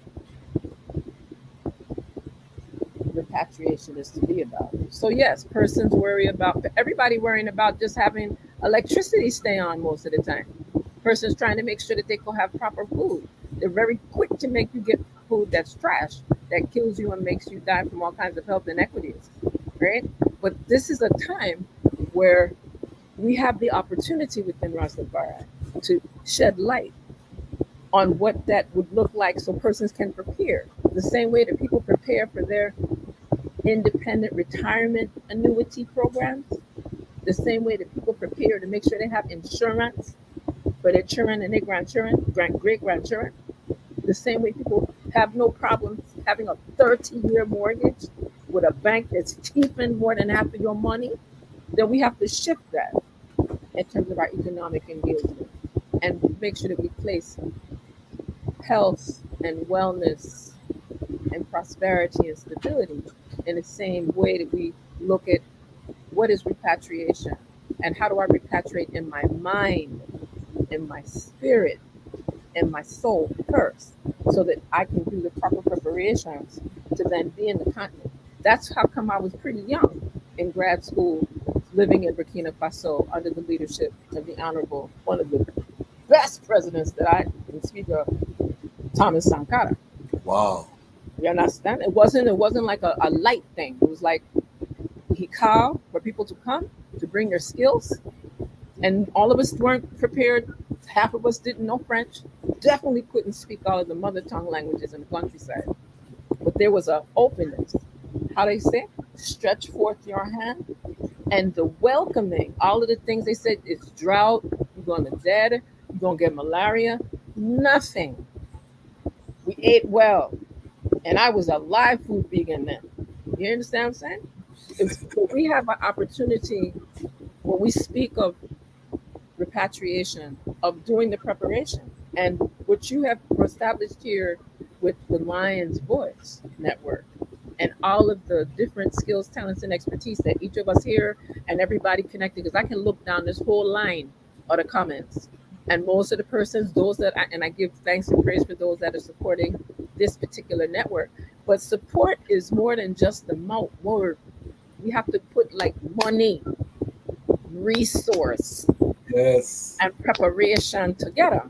Like that's the layer of African unity that's authentically functional, because then it lets us move in the proper versation of principled unity, because then principled unity supports African fundamentalism, Pan-Africanism, all of these different systems that facilitate our ability to walk together, live together, invest together, and do it with trust, loyalty, and integrity. Give So I thanks. just to give a little section. Yes. Give thanks. And let me big up the Lion Pride on Patreon. We have 15 fire angels from around the world that are investing financially in the Lion Voice Network. I encourage all of my brothers and sisters, $5, $10, $25, whatever you can afford, become part of the community here, so we can elevate. We want to take this to a higher level, you know what I mean, in terms of being able to sponsor events, being able to produce documentaries, films, animation, all kind of things, but we can't do it unless we fund it. The government is not going to fund it. Pepsi is not going to support I and I'm going to tell the them KFC not going to support I. So we need our family support. Come on board. Big up all of the 15. I had 2 people in my Patreon for over 2 years, so I'm glad for my 15, and we're gonna build and continue to build. I'm not stopping, family. Before I get to Dr. Walete, I want to ask the Aya question, Dr. Chenziro. How do we prepare the minds for repatriation? Is it a Saturday school? Do we start with? Do we? Because I want us to get practical. How do we, prepare ones?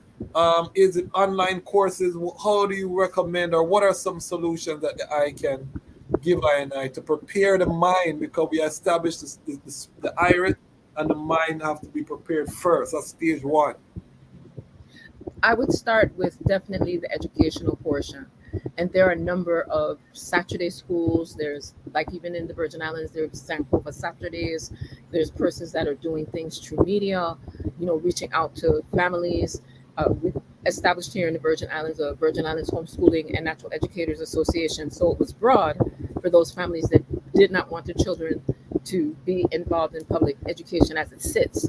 But it also provides for those students that had special needs, and it allows for persons to bring in the content that we need to bring in that is grounded in Ras Tafari and ancestral sacred traditions. Yeah, I know that Brother Obi Eguna II has been engaged in teaching youth literally all around the earth in multiple languages, all about African history, legacy, etc., so that they are more receptive from young on that repatriation, reparations journey and trad, and not being uncomfortable when someone says, let's go to Africa instead of going to the Mediterranean cruise. Because that's the thing, everybody want to go to Europe. Everybody comfortable going to Europe, or I want to go to States. And I keep telling them, I could tell you some nightmarish stories that would make you never, ever go north of Florida. How about that? So I've learned to use, for me, I use storytelling. And so whether it's through Bambula, our traditional dance and communication vibration, whether it's through music, whether it's through technology, coding, chess, whatever is required to get to those young minds, to get them to begin to have this versation around how important, just as the Empress shared, we are royalty. And if you don't come from a space and you think that your beginning starts with enslavement and colonization and torture and rape and terrorism and everything bad, then right, we have to show you that that's like this small. And all of this is what you represent in terms of your regality, your royalty, and the reconnection therein. So I would recommend that portion. I think it's really important, like you said, to support the organizational entities that support us in moving this vibration of openness and our restoration of our sovereignty all the time. So whether it's through all of the networks that each and every one of us are linked with, whether it's through the IDO International Network, which does what? Bring African brothers and sisters and royalty, kingdoms, queendoms, realms, let me be very specific, from the continent all across the earth into its entirety. Anyone can go to that website, and I'll put the website in before we close out for the evening. I think it's important that persons know that there are these type of organizations that exist, whether it's the Caribbean Pan-African Network, which has, again, our focus is in the Caribbean, yes, and we navigate true Pan-Africanists. But our focus is to keep this vibration strong. Had it not been for some of the works of the Caribbean Rastafari organization, some of these conversations wouldn't have happened. And I need for persons to be very clear, and I'm not apologetic on any forum. You know, all the Rastafari houses, the realms, the orders, ow, everybody have their portion. Everyone put pitch, because there's a technique and a strategy that has allowed for us to have this conversation around repatriation, which is tied, sometimes I get twisted, but it's tied to reparation. It's tied to reparatory justice. It's tied to restitution. And it's tied to the reconstruction of our soul self as ancestral African people living in a contemporary space, whether it's America, Caribbean, Central America, whatever. Whichever part we're at, our focus is supposed to be so that we have a fusion of culture, healing, arts, technology, and spirituality. You know what I'm saying? Yes. Culture, healing, arts, technology. Don't forget that one. Cool, And spirituality, because sometimes we forget that all this technology we see, from AI that they think is AI that's really machine guided knowledge systems, they think cognitive science and all this technology came from them there. No, we the original. So when we keep that vibration shift moving forward with our youth, with our elders that can give us the wise counsel and the teachings, and even if they may not agree with all of some of the things we deal with, whether cannabis becomes an issue for them, and we walk with that. That's where the principle and functional unity come in, because they know back in the day, in like 1920, it was all legal. Everything was everybody. Yes. But when it came to the money dunza and that capitalist imperialist demon that wanted to terrorize a plant, that took it to another place. So I speak these things because that's where the economy piece. When we speak of economy, it's not only liquid capital, but it's social capital. It's Definitely. spiritual capital. Definitely. And so hopefully through these types of reasonings and other examples, because there's a number of resources. You've got the Universal Negro Improvement Association, African Communities League, RC 2020, and all of the iterations that are doing this work. And again, what did Garvey, true to teachings that he gathered from his Imperial Majesty, as quiet as some people like to keep it. Let's be straight. When you have that kind of grounding and you, wow, there's a real emperor and a real empress, what? Right, that shifts everything on how people begin to see in 2024 that we are part of this royal legacy that we must reconnect with, and through our linkages with ancestral traditions that are sacred. I want to make sure I highlight that, not just any ancestor you want to call, but ancestral sacred traditions. So when people see AST speaks, that's what the AST is for. Some people may be speaking of Osset, and that's cool. Shida and Neto. Okay. But the vibration is our ancestral sacred, or what I like to use, sanctified, because it's a sanctified life force that's there and there. I don't get to carry an aunt because it was a thing to do. There were initiations that took intervals of 7 years each. Okay. See what I'm saying? For us to be able to do this type of work, power and strength, to be able to be with the family and offer some practical elements of how we do this work, as well as that theoretical element, and then fusing them so that we have the synergy in the heights, in the iris. I want to just give thanks. I also want to take this opportunity. I pray thee, the Jasmus Kwasi. Yes. May I please just add one thing to this issue of the Sabbath school or Saturday school, because the first school for Rastafari youth was started in my apartment on Union Street in Brooklyn, New York. Students are, included Morgan Heritage. None of those students have given up the Rastafari faith that went to that school, because everything a child needs to learn in life, they learn it in the first 7 years. That's why it is important that I and I control the education of our youth for the first 7 years of their life. After that, you can send them anywhere as long as you're doing your homework, the homework empowerment learning, program that I and I supposed to be a part of. Give thanks for those few words. Give thanks. I also want to take the opportunity to inform us about the anniversary development of Rastafari study group. Myself and Dr. Walete are board members. Dr. Walete is the board chair. Although we're here in our individual capacities, I would be remiss if I didn't talk about the IDOR study group, which is one of our principal vehicles that we talk about repatriation with the global family. And we are going to be announcing some initiative via IDOR soon. And you'll hear about it here on the Lion Voice Network. We're reasoning.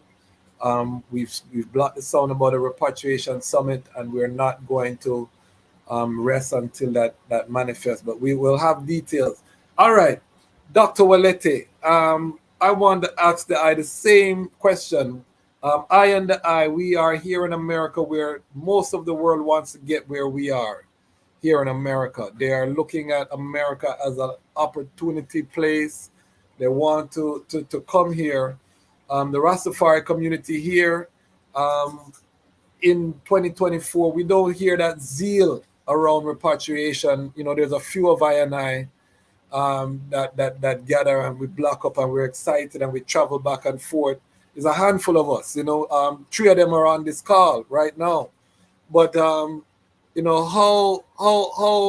talk to us about practical repatriation, coming from the races that are in the US and Canada and probably the UK, Europe as well would fall into the same category as I and I. Talk to us about the practical realities and what does that look like? Yes, I give thanks. I'm listening to the eyes block, and as I listen, I'm taking these deep breaths. I'm feeling angst and I'm feeling anxiety because I don't know that I and I have the time to do that which is required. I don't know that I and I have time to get the language. I don't know that I and I have the time to raise the resources, the economic piece.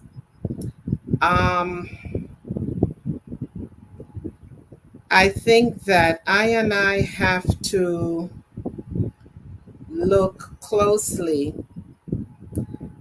at the UNIA model. I and I have to look closely at speedily developing spaces in every region that will articulate the importance of repatriation. And I have to have these branches, whether it be Jamaica, the 50 states in the US, South America, Central America, the Caribbean. I and I have to spring up branches, meeting spaces where I and I are articulating to the masses the importance of repatriation. Once I and I have their attention, I and I will map the way forward by looking at skills trade, getting the painters, the carpenters, the doctors, and I have Rastafari doctors, the nurses, the teachers, the professors, the lawyers, all of the different skills, trade and academic trades. I believe that is the talking piece. That's what I wrote about in 2010, 11. Post-secondary education as a conduit to Ethiopic repatriation. I think I and I can have a seat at the table. This is the time for the seat at the table. I and I have a voice, but I and I have to be prepared to go to the table with something. What are I and I saying to those that govern and lead Africa now? What are I and I saying? How do I and I get them to support the building of infrastructure to accommodate I and I? The schools are not teaching the children. I and I have to come with the resources to build the schools, the institutions of higher learning, and the institutions from pre-K 3, from age 3, age 2, all the way up to the institutions of higher learning. I and I have what it takes right here in Washington, D.C. What I see when I look around, Dijasmach Kwasi, I see lots and lots of ones that are skilled. IDOR alone is a powerhouse. I see the resources. I and I have the resources. I and I cannot be afraid to pool our resources. And I have to put money together, and I have to use those resources towards the greater good of repatriation. And I have to help along I and I's brethren and sistren that are not in positions to do so. When I and I get land in Africa, and I have to think about those that don't have land. I'm looking now at land in Africa. The model that I'm creating is building homes that have an extra room, just one extra room to welcome a family. It can be a 6-month vibration, 12-month vibration, but preparing spaces that are not used on a daily basis by the families that reside in the homes. So when a one says, I'm ready to come, I'm a painter, I'm a plumber, I'm an attorney, I'm a doctor, I'm a teacher, I'm ready to come, but I can't get land now. I can't build now. I am able to say, well, my home has an extra room, because it is one hand wash the other, two hands to clap. When the plumber and the painter comes, there's work in the community for them.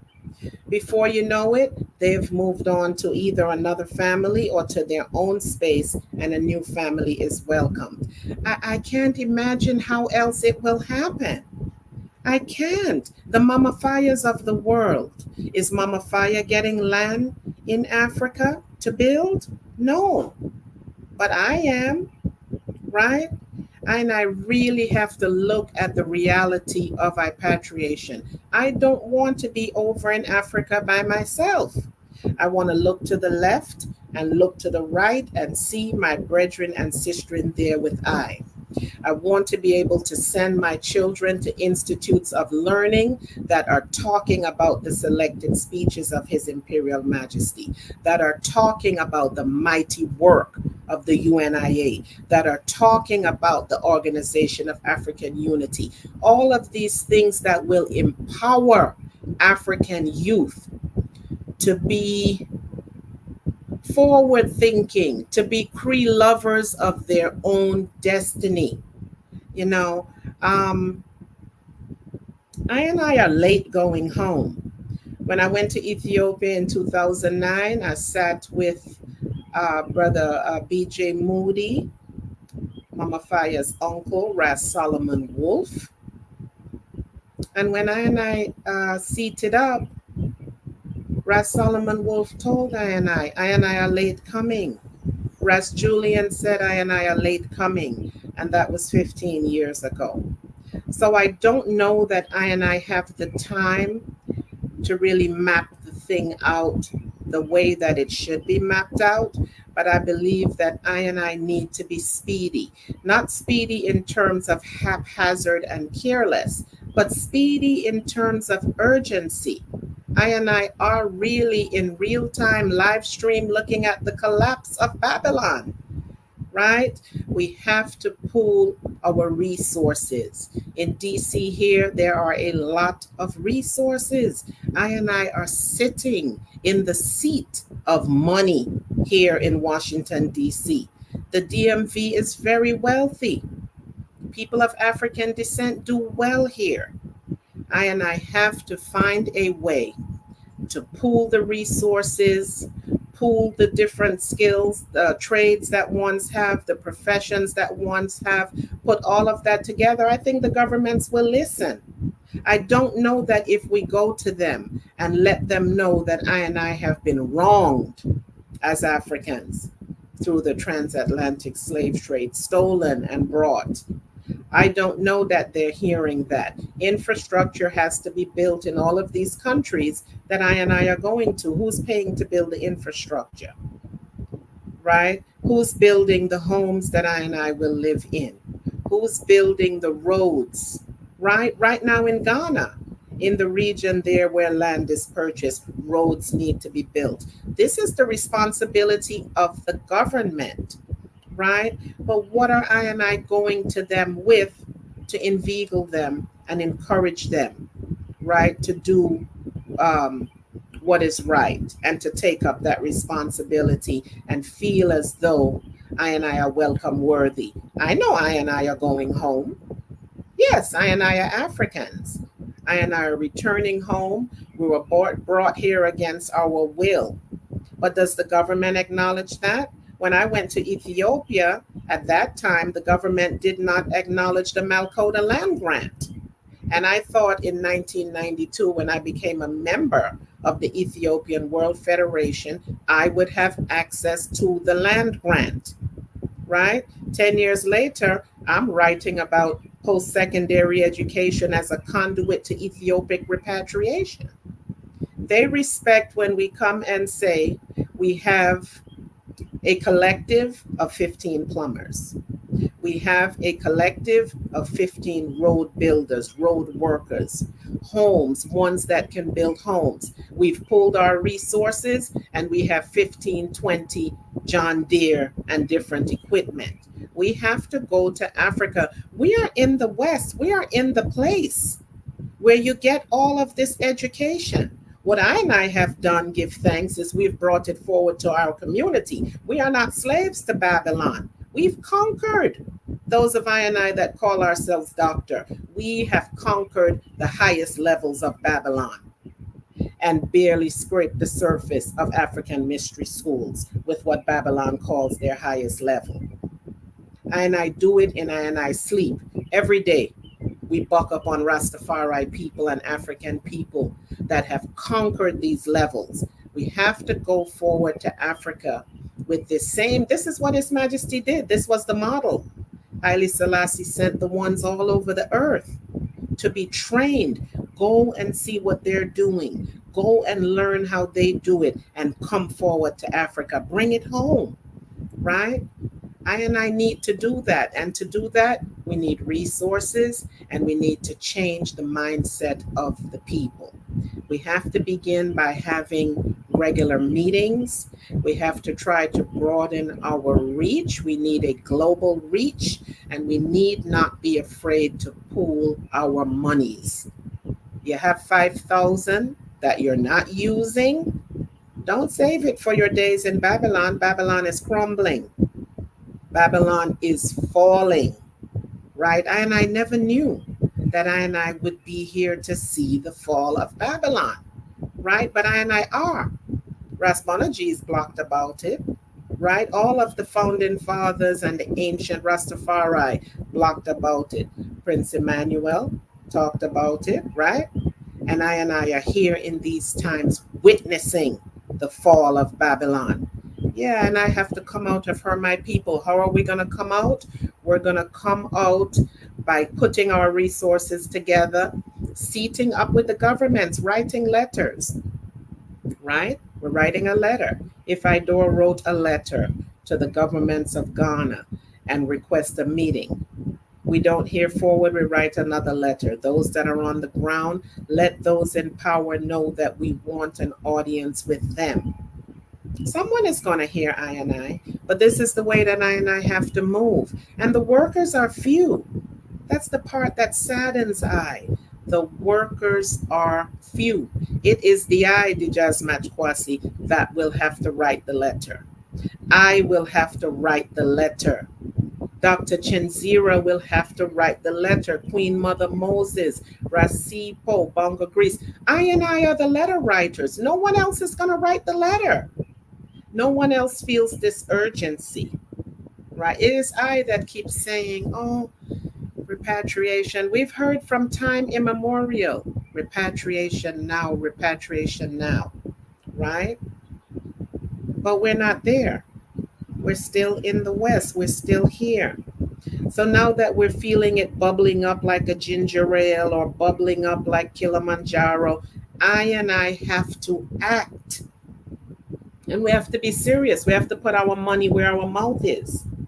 You know, when I build my home not too long from now on the continent, I am building space to welcome those that cannot pre-love their own space. Nana Farika is not buying land in Africa. Bongo Wisely is not buying land in Africa. Mama Faya is not buying land in Africa, right? Ras Iris is not buying land in Africa.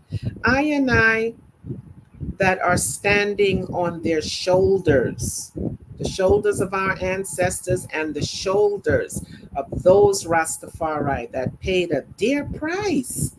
Oh, they paid a dear price.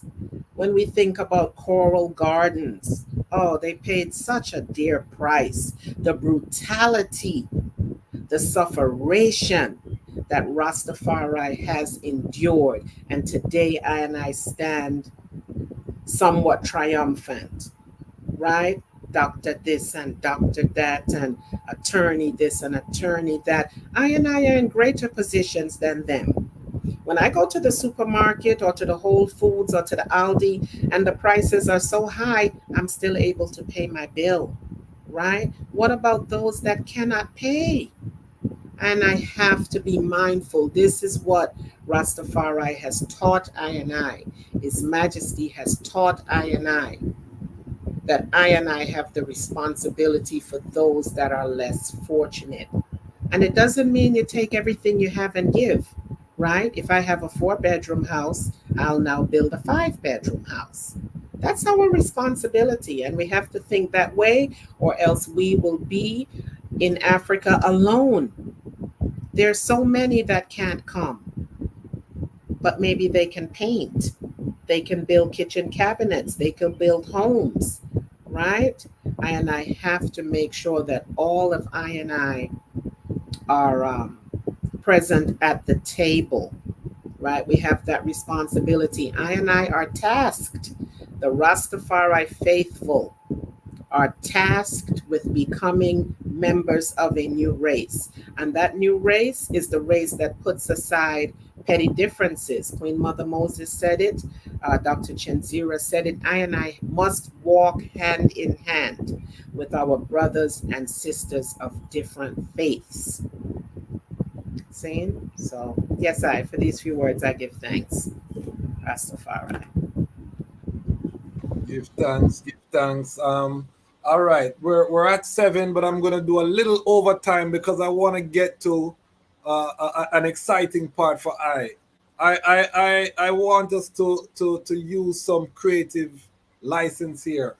I'm going to grant each panelist $10 billion. All right, I'm gonna grant each panelist $10 billion. In what currency? US currency right now. No, pound. Cause we're using imagination. English pound. I'm gonna grant 10 billion pounds. What are the moves that we make as Rastafari? Now money is no option. That's why I'm granting the money, because I don't want money to be a obstacle. I want us to just visualize, what does repatriation look like? What are the institutions you're gonna build? What are the things that, what does your Zion, I've been using Garnet Silk, Zion in a Vision to promote this on social media, and he said, I saw Zion in a vision, stretching forth his right hand. It's like a family reunion. You know what I mean? This idyllic thing. And I think as Rastafari, we have to keep that idealism of this united and liberated Africa. That's part of our trust as well. That's what we bring to the table as Rastafari and as creatives. I'm going to start with the Ibongo Greece. I just wire 10 billion pounds into your bank account, Bongo Greece. Give us the moves? What's the next move, Bongo Grease? Give us the movements for the United Africa.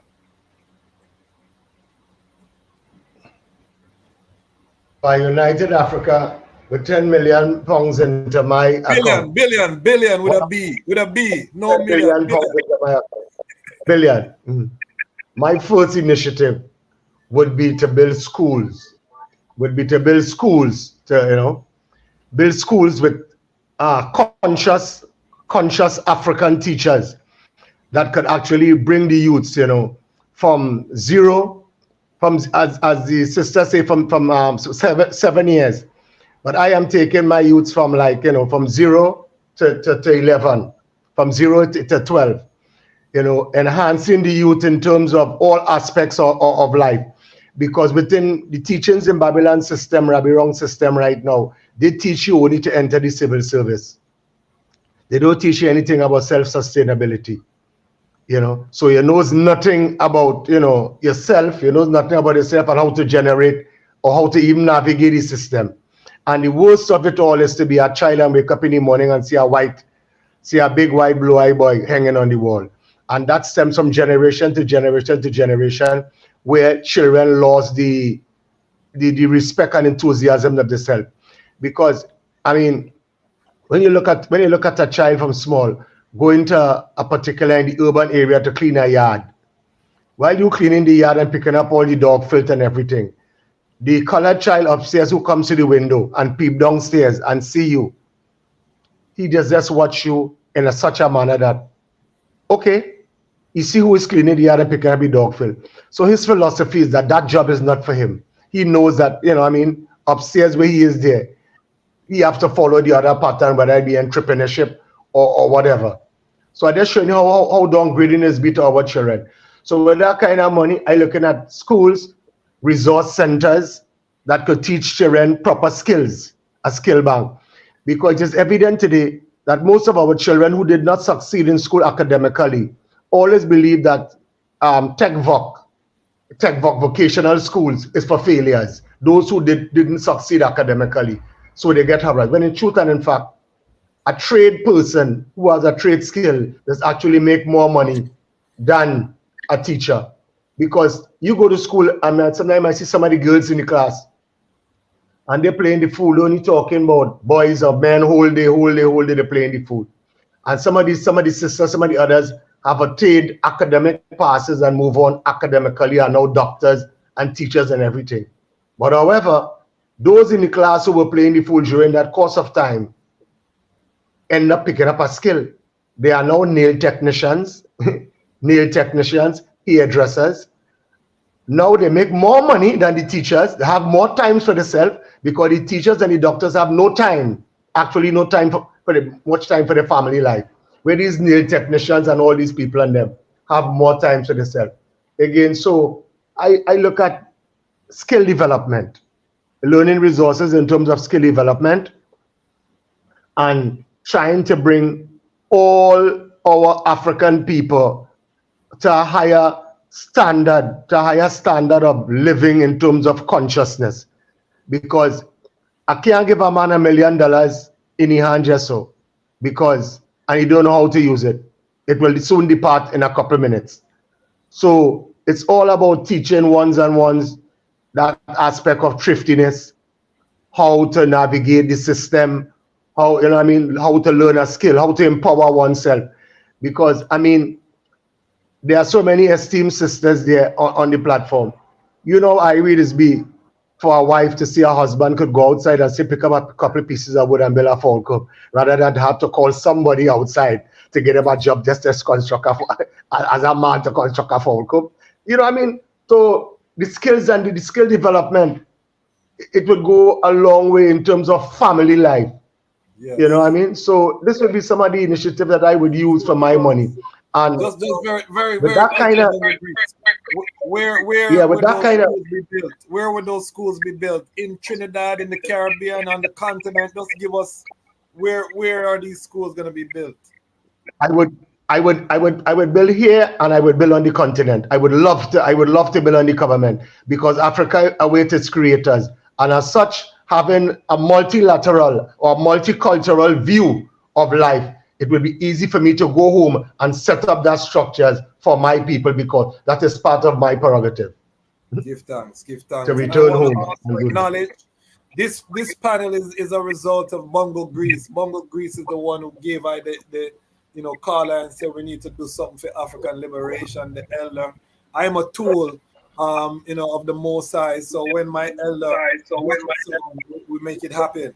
And Bongo Greece also has an extensive archive, so I could imagine that archive could be duplicated and put into these schools so that the youths them could have access to all of these documents and rare books that Bongo Greece has in his possession. So give thanks, Queen Mother Moses.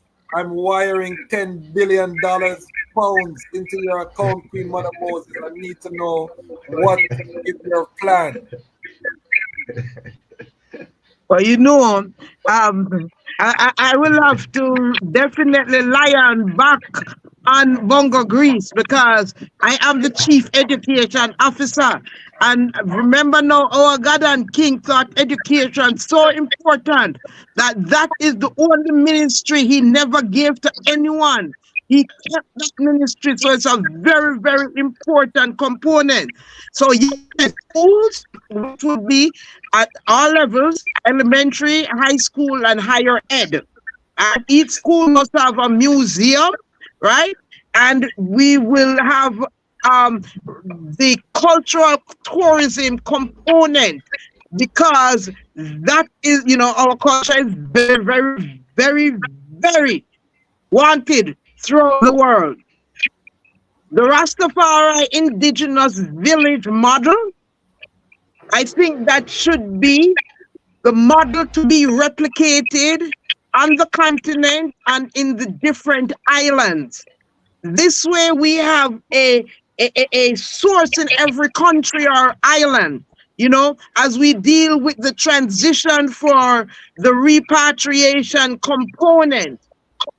And dealing with schools, I would offer a scholarship to every single one of the students currently enrolled in the Haile Selassie High School in Jamaica, to ensure, because His Majesty, what he intended and what the government of Jamaica ended up doing is two different things. His Majesty gave them goal to create a university, to buy up all of the lands them around Payne Avenue, a university, and to create dormitories. Okay? We don't know what happened to the goal, but we know, say, they created a remedial school. What was supposed to be dormitories is now being used as public housing to regular housing communities.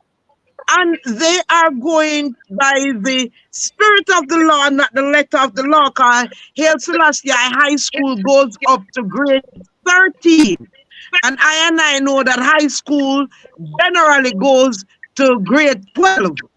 So they're kind of going on like say, yeah, them still are doing what they were supposed to do. But I definitely have to have a presence in transforming that school from a remedial institution to an institution of excellence.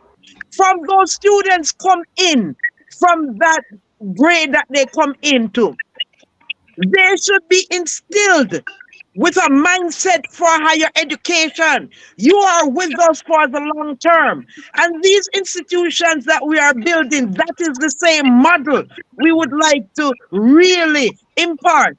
And the good news is that, Haile Selassie High School has partnered with Heart Trust.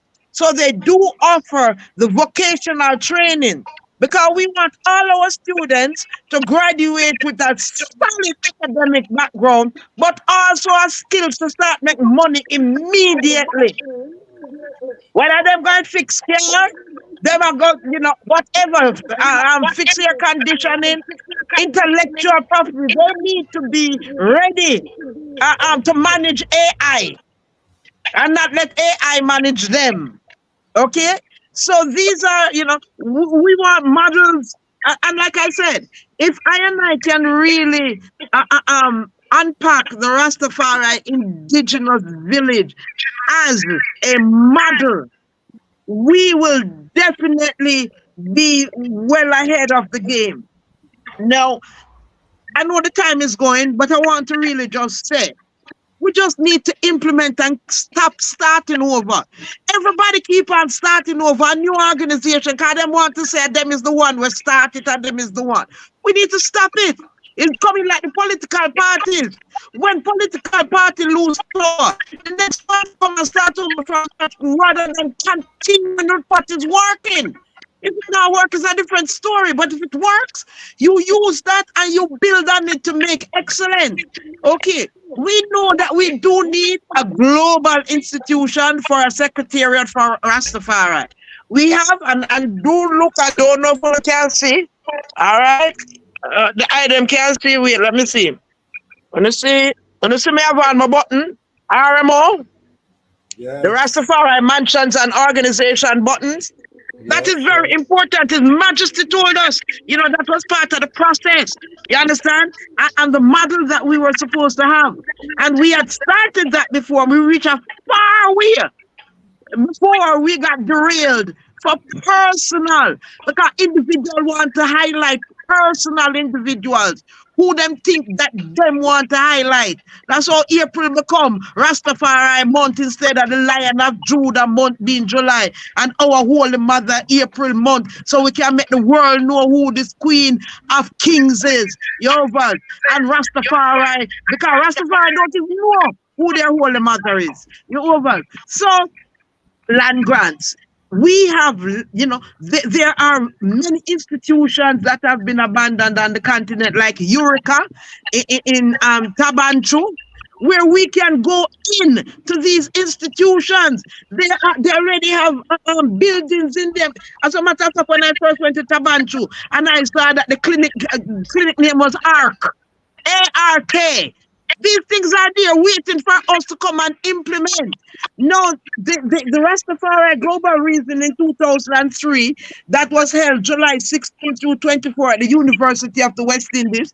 These are the resolutions. We know we got a set of resolutions from 1983 that we're still struggling to deal with. And then we got 2003 that said that we need a global Rastafari secretariat for the creation of a permanent machinery to facilitate one unified force for Rastafari. So we have to have that. You understand? And it has to be linked in. Now we have the Rastafari Continental Council. Very, very important. You understand? Because that is the entity that we need to be taking now and putting out some declaration, because that is the continent. You understand? They had to step back because they had an advisor that advised them that they need to organize as indigenous Rastafari and get their act together before them can include those Africans born abroad. Foolishness, because of that, how many years now we stagnant, because who have those facilities and those kind of resources that can help on the continent that is short of human and not human, but material resources and financial resources. No, they have changed that. You understand? So I them definitely say them have to work with this all 6 regions, and that the 6th region becomes very, very important, because we have the brain gain. We're ready to come home and do what, and we are making sure that we are coming with African-centered models, not colonialist models. So, Mother Moses, Blessing.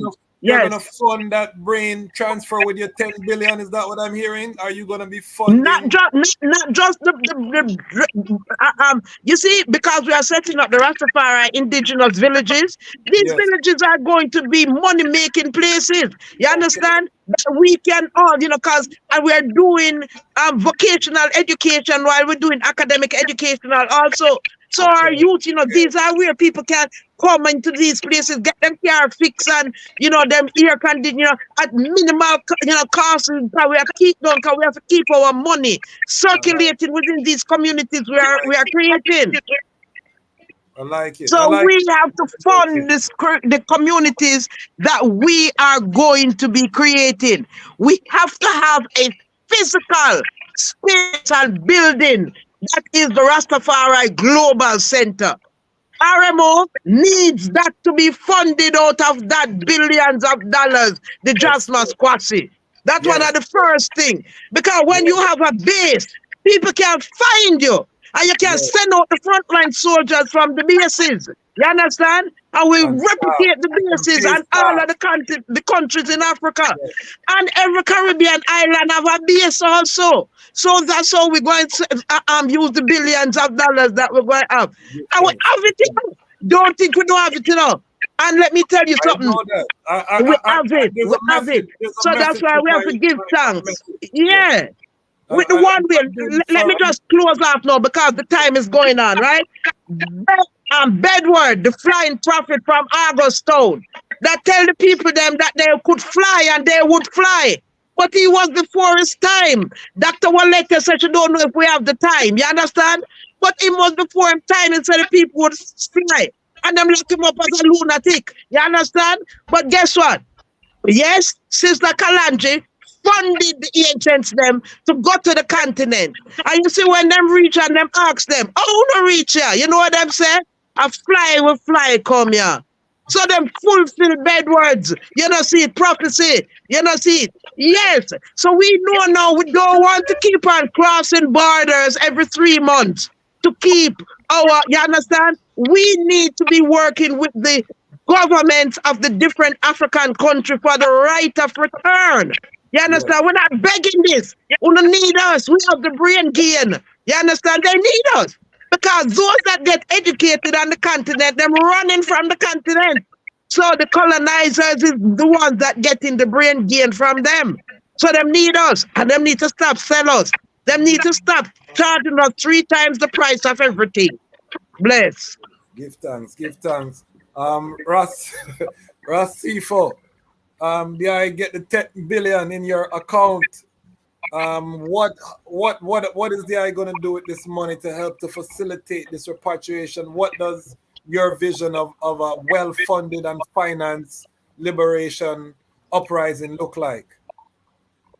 Rastafari King, no, listening to Bongo Greece and Queen Mother, they've touched on the theme actually of the African Union for 2024 to focus on education. They have touched on an important aspect of land. They have touched on an aspect also of economic sustainability. But what I think I now will have to focus on in Azania and the Living Spora is the welfare and the welfare, social development, human and people's rights, protection of the Rastafari community, security and defense of the Rastafari community. Because even if you can talk of everything, but if you don't defend I myself, it will be difficult. And I think what is important also is to promote tourism, the tourism and the hospitality amongst I and I. We should invest in that so that it can grow further. The fifth element, it is also for I and I as the Rastafari community to look not only at the welfare fund or education fund or the legal fund, but is to invest in the knowledge as the capital. Money, yes, is there, but the knowledge and the experience of the Rastafari elders who are in Azania, who are in Africa, that how do we invest in the knowledge of our elders who are here, who I will call them the Rastafari knowledge servers. And finally, the Rastafari media. We need to focus on the Rastafari media. Why? So that we can deal with the misconception, the misrepresentation, the misinformation about Rastafari. So you'll want to create that Rastafari global network, the Lions and the Lioness Voices network within Rastafari. And for I, those are the key elements that I see. And the final one being the one of when we talk about legal, we look at this cannabis industry. Are we going to have cannabis entrepreneurs within Africa and the Living Spora, or are we going to have cannabis tenderpreneurs or cannabis mafias? Because we are going to sit on cannabis gate scandals in this continent and outside. So we need to check when cannabis become relaxed in the Living Spora in Africa. How do we manage the issues around cannabis or dacha or marijuana? How do we deal with it? Because you cannot invest on it and the money still goes to Germany and Canada. How do we keep the money within the African continent to benefit its own sons and daughters? So that is in short, that I said, once we can invest on that, and that's where we can facilitate repatriation. I've spoken about tourism. I've touched on the welfare, because most of the Rastafari elders who were living the West, there was a challenge on their welfare and health. So if we don't focus on that welfare and health, the basic creed of Rastafari, the creed of let the sick be nourished, let the aged be protected, let the infant be cared for, let the ignorant be educated. If we can cover the creed within that space, that will be able to assist I in this time. Rastafari. So I wanted to touch on something you said, the security aspect. What does a well-funded Rastafari security firm look like in your vision? What, how do you envision that Rastafari security? Because it's a good point, because if we have business, we have farms, we have money transferring, if we have cannabis planting, we have to have a system to protect all of these assets once money and things are flowing. So what does that look like to the eye? There'll be two ways. The issue of understanding that cybercrime, it is also the threat to investment. Secondly, we might need to go physically, like Emperor said, educated for war, but strive for peace. So if needs be, you need to have a military camps. You need to have military training grounds for the Rastafari community. Because that's what His Majesty said in 1963, that we need to have our defense systems to avoid the external interferences and threats. So within the Rastafari community, we'll create what I call the Rastafari military organizations, that it is always to secure their families, secure their communities, and also in that level, I think that will assist I. Give thanks. What I think is so important is that we continue to have these type of discussion, because I find in our community a lot of time we stay on the history and we don't really have a forward vision of what we want and what it looks like and what are the steps to achieve this vision. And that's what I really want to use this platform to do as we move forward.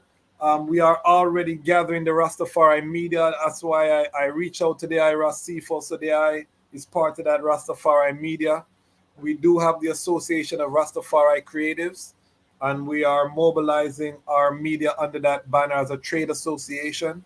You know what I mean? I'm very passionate about this at this time, as the item can see, because Marcus Garvey had the Negro world that he used to centralize the UNIA across borderlines. And now in this modern time, our media is so crucial to centralize the narrative and to also allow us to see ourselves, because, even those of us who are on the front line, sometimes we feel like no work is being done and there's nothing farther from the truth. There's always work, positive things that are happening, and we need to be exposed to that can inspire us. And also the workers need to connect.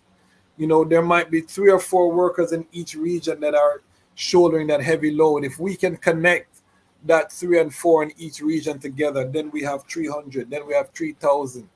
And now we have the scale that we need to implement some of these plans. We can't do it locally maybe, but by bringing the workers from all over the globe together, I think we can do some powerful work and create some powerful shifts.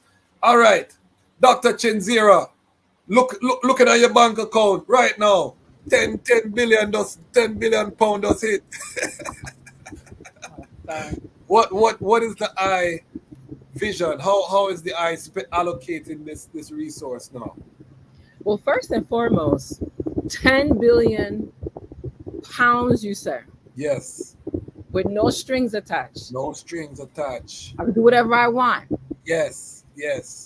So the first thing is I'm going to give thanks and praise to the ancestors that gift came forward like that, which means I'm going to go on a 365-day healing internal space. Okay.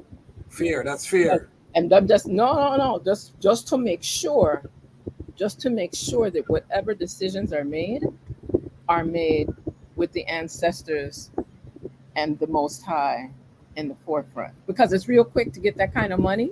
For a second, while I was listening, I was like, wow, I could do this, I could do that. Yeah, I could do this, I could do that. And said, pause. And I also think about security. I'm a security person. Yes. So for me, I'm always navigating, because if you know that I got $10 billion in sterling, that means somebody else know.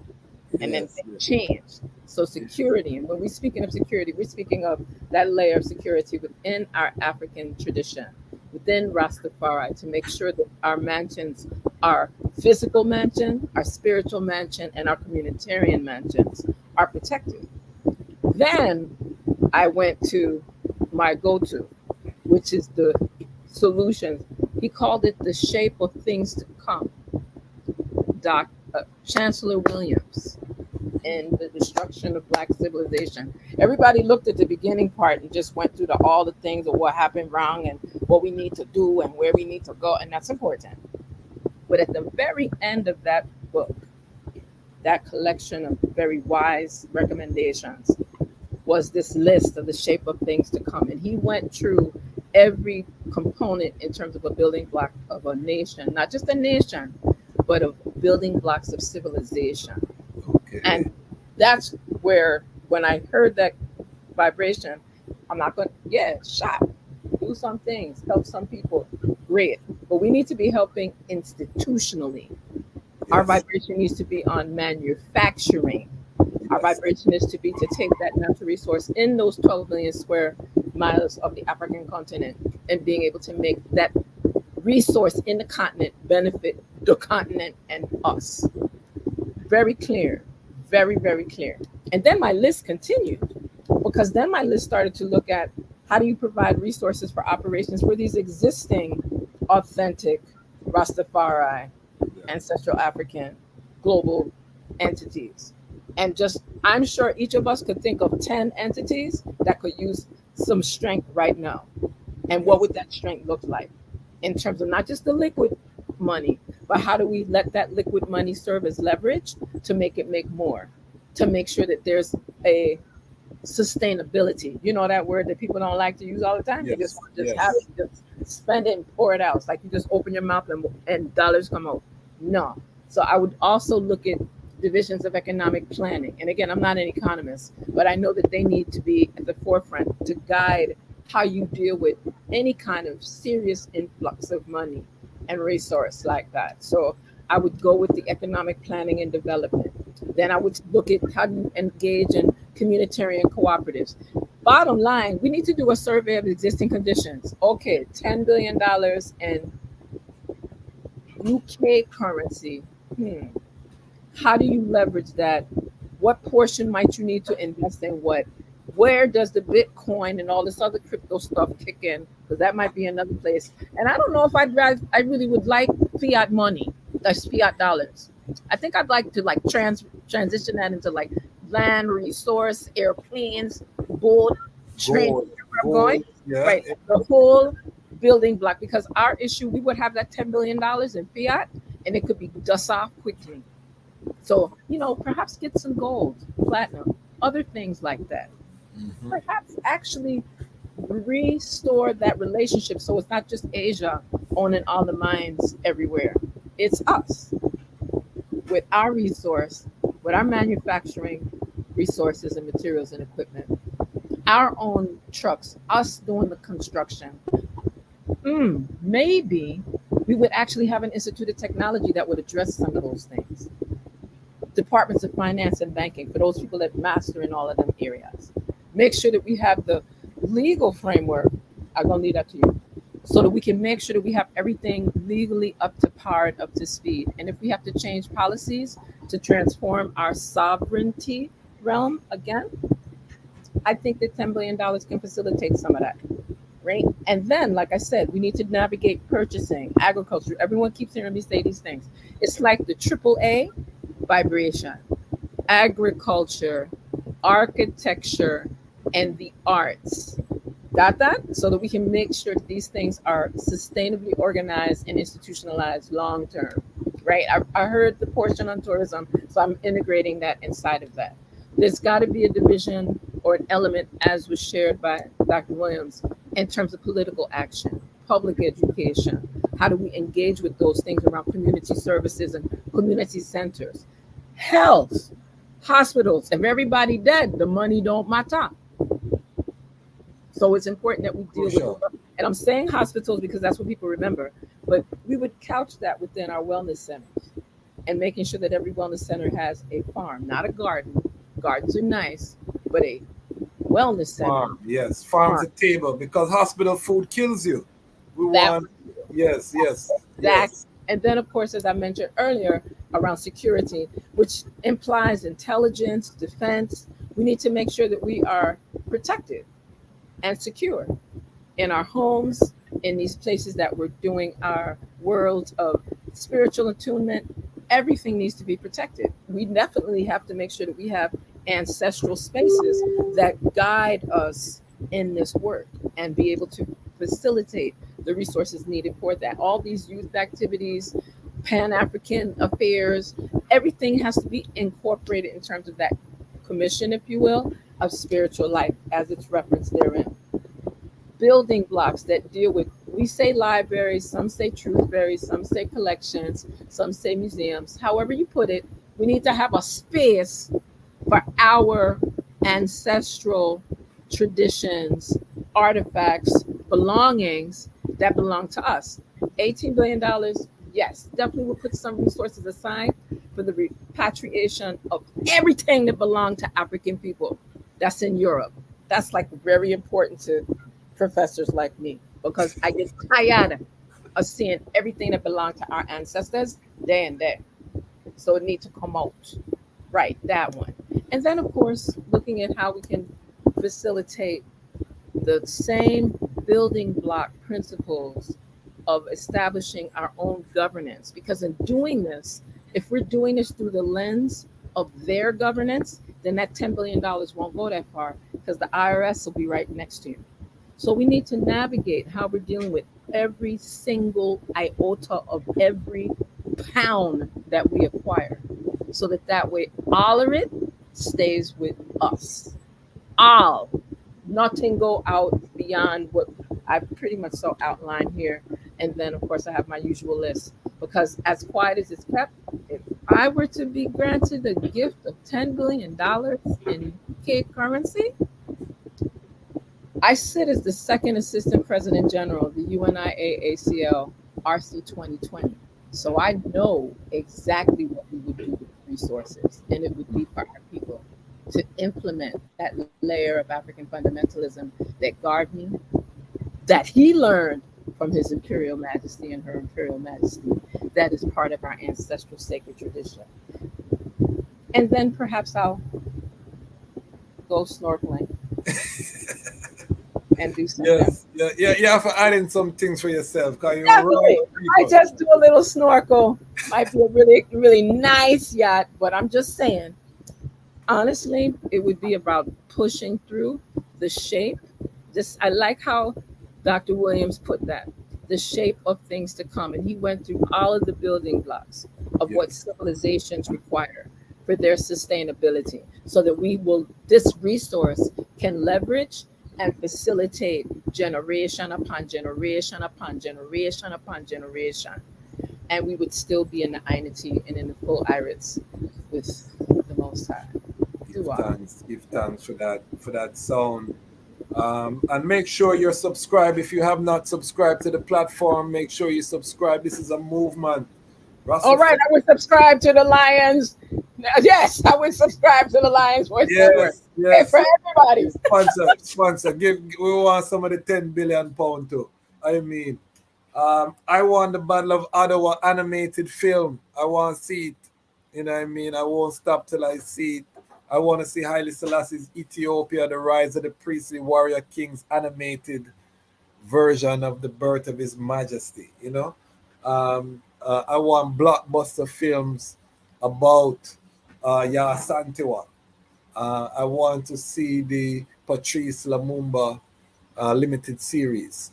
These are all things that we must do ourselves because we cannot wait for Babylon. There's been no feature film on Marcus Garvey. You know what I mean? Can you imagine? Who are we? Are we gonna wait for them to do a watered down version and then we go and we complain about how they watered down Marcus and have Will Smith play Marcus Garvey or whatever, you know, we don't like.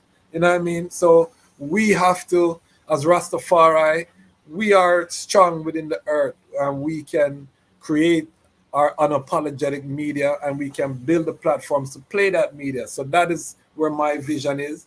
Dr. Walete, check your account, please, and see the 10 billion pounds that just watch out. Check the account, 10 billion pounds. Now tell us how are you spending this money? Yes, I.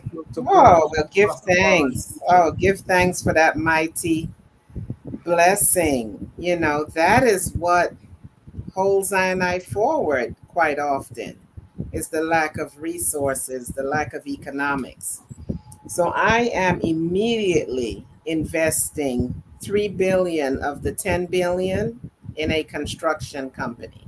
Yes. Immediately 3 billion is earmarked for that, and 2 billion is going toward actual like a housing scheme, infrastructure, a housing scheme. Construction company gets 3, housing scheme gets 2. I'm looking at investing 2 billion into farming and agriculture. Agribusiness, yes. Agribusiness. So we're at 7. I'm giving 1 billion to Iritical spaces. Iritical spaces where all the Rastafari gather. I really think that's important, and I cannot forget to hold Sabbath and to give Isis. I believe in having Iritical spaces for our children, for our ancients, for all of I and I. So I'm putting a whole billion into Iritical spaces. That brings I to 8. I have 1 billion earmarked for museums and libraries or libraries, like Dr. Chenzira said. Yes, definitely. We have to have the libraries and the museums, the spaces that will remember I&I's greatness and I&I's glory, right? These institutions of remembrance. And finally, the last £1 billion will go into education, into schools. So we have housing, and I have spiritual centers, and I have agribusiness. So we have food, we have construction business to build the housing, and I have schools, and I have museums and libraries. Yeah, that's how I would spend it. I think that's what I need. Hospitals, Dr. Chenzira said she would do the hospitals. So I know they are being built. So no need to use my resources. Use out of your 10 billion. I'm building Bingy House. You build the hospitals, right? So and Queen Mother Moses spoke about the governance and the leadership. So yes, boy, if I could wish that to be just much. Give thanks. Yes. Give thanks. Give thanks for that. And I think these exercises are so important because we cannot attain if we don't think about it. Everything starts as a thought. And, you know, we can't, especially I and I that say word sound power. You know, we have to begin to visualize because there are communities that are moving around $10 billion to do their development plan. This is not fantastical that is not happening in creation. There are communities, Asian community, this community, that community that are moving around major billions of dollars worth of capital to create this type of society that they want to see for themselves. So this is something that as Rastafari, we want to have more of these type of dialogue. We are almost at 3 hours. We said we're going to go 2 hours. So I'm going to give our guests an opportunity to give their final closing remarks. However, I also we didn't address one of the biggest challenges, and I think we're gonna have to do a whole reasoning just on this challenge, which is the challenge of tribalism, and how do we address the tribalism in Africa as Rastafari, that we don't get lumped into be seen as another tribe that now becomes a fighting for resources, and this whole paradigm. You know, I think we have an advantage in that the young people of Africa look up to Rastafari. We have a cool factor, or a, you know, we're on a kind of cutting edge factor with the young people, and Africa is a young continent. So I think we cut across religion and nationality, and you know, even the other Pan-African don't enjoy that advantage. However, with that again comes the danger of us becoming our own little section, or being seen as a different tribe, and falling into this poison of tribalism that is afflicting even Mother Ethiopia right now. They're trying to tear apart based on tribalism. So just very quickly, we're going to come back with a part 2. Give thanks to everyone for taking the time, giving us an extra hour. We advertised from 5 to 7, but with these minds, the time just flew by. I want the item to just quickly touch on, and we're going to start with the Ibongo Greece as the elder. Quickly touch on how do we address tribalism, and then just give us your final remarks to the family in terms of this African Liberation Day, and you know, charting our course forward, because again, we are just getting started on this journey. Although Mama Olete heard the sound that we're late, you know, I've heard that sound on the continent as well. I know Rasifo can chime in on that sound that we are late. I feel it myself, but I want to be optimistic. You know, let's all just block a sound in terms of moving forward. Bongo Greece, give us the eye sound and your final words on African liberation. And then I'm going to let the eye close us out with a prayer as our elder Bongo Greece as well. And as I say, you know, in conclusion, in sealing up, it is important for the continuation of the work of the OAU to be continued by the Rastafari movement. So since we are the pillars and the vanguard. I would also like to, you know, congratulate all my brothers and sisters on the program here this afternoon, you know, for a very fine discourse. I would like us to keep the reasoning forward, since that together there are much, you know, there are much that we can, you know, there are much that we can put in place, there are much that we can navigate, and works that we can do for our people. I would also like that anytime you all are visiting Trinidad and Tobago, I personally would like you all to take you all to the 12 Tribe of Israel headquarters, where you can look at their repatriation plan.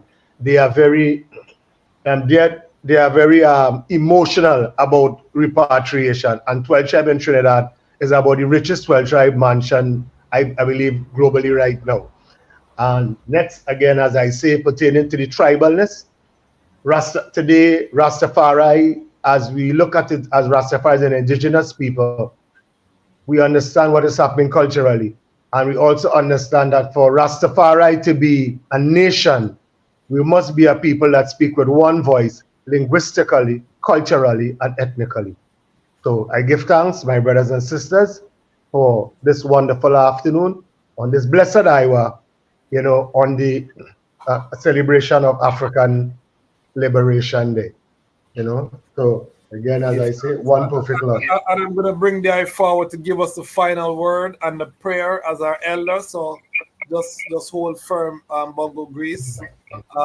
Queen Mother Moses, give us the eye sound, tribalism, and your final sound in terms of this African Liberation Day and this great return.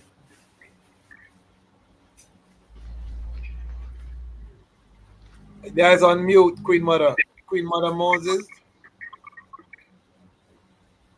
And make sure we can see the beautiful face. there and that cut off, please. Okay, yes. My Okay, phone go had ahead. died earlier, so I Oh, apologize for okay. my short absence while I got back some fast charge. And I would like to thank the Lion's Voice for, Princess, come please, come get this for me. The Lion's Voice for the opportunity for I and I as lions and lionesses to have a voice, you know, and that is very important in as we talk about.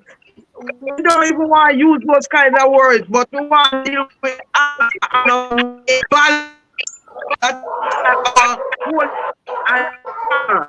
and put in place. That will help with the tribalism because it's not just tribalism according to mansions or according to communities. It's the tribalism of, you know, sisters can do certain things and shouldn't have a voice and must, you know, but the balance has to be there, you know, as His Majesty has put, you know, for us.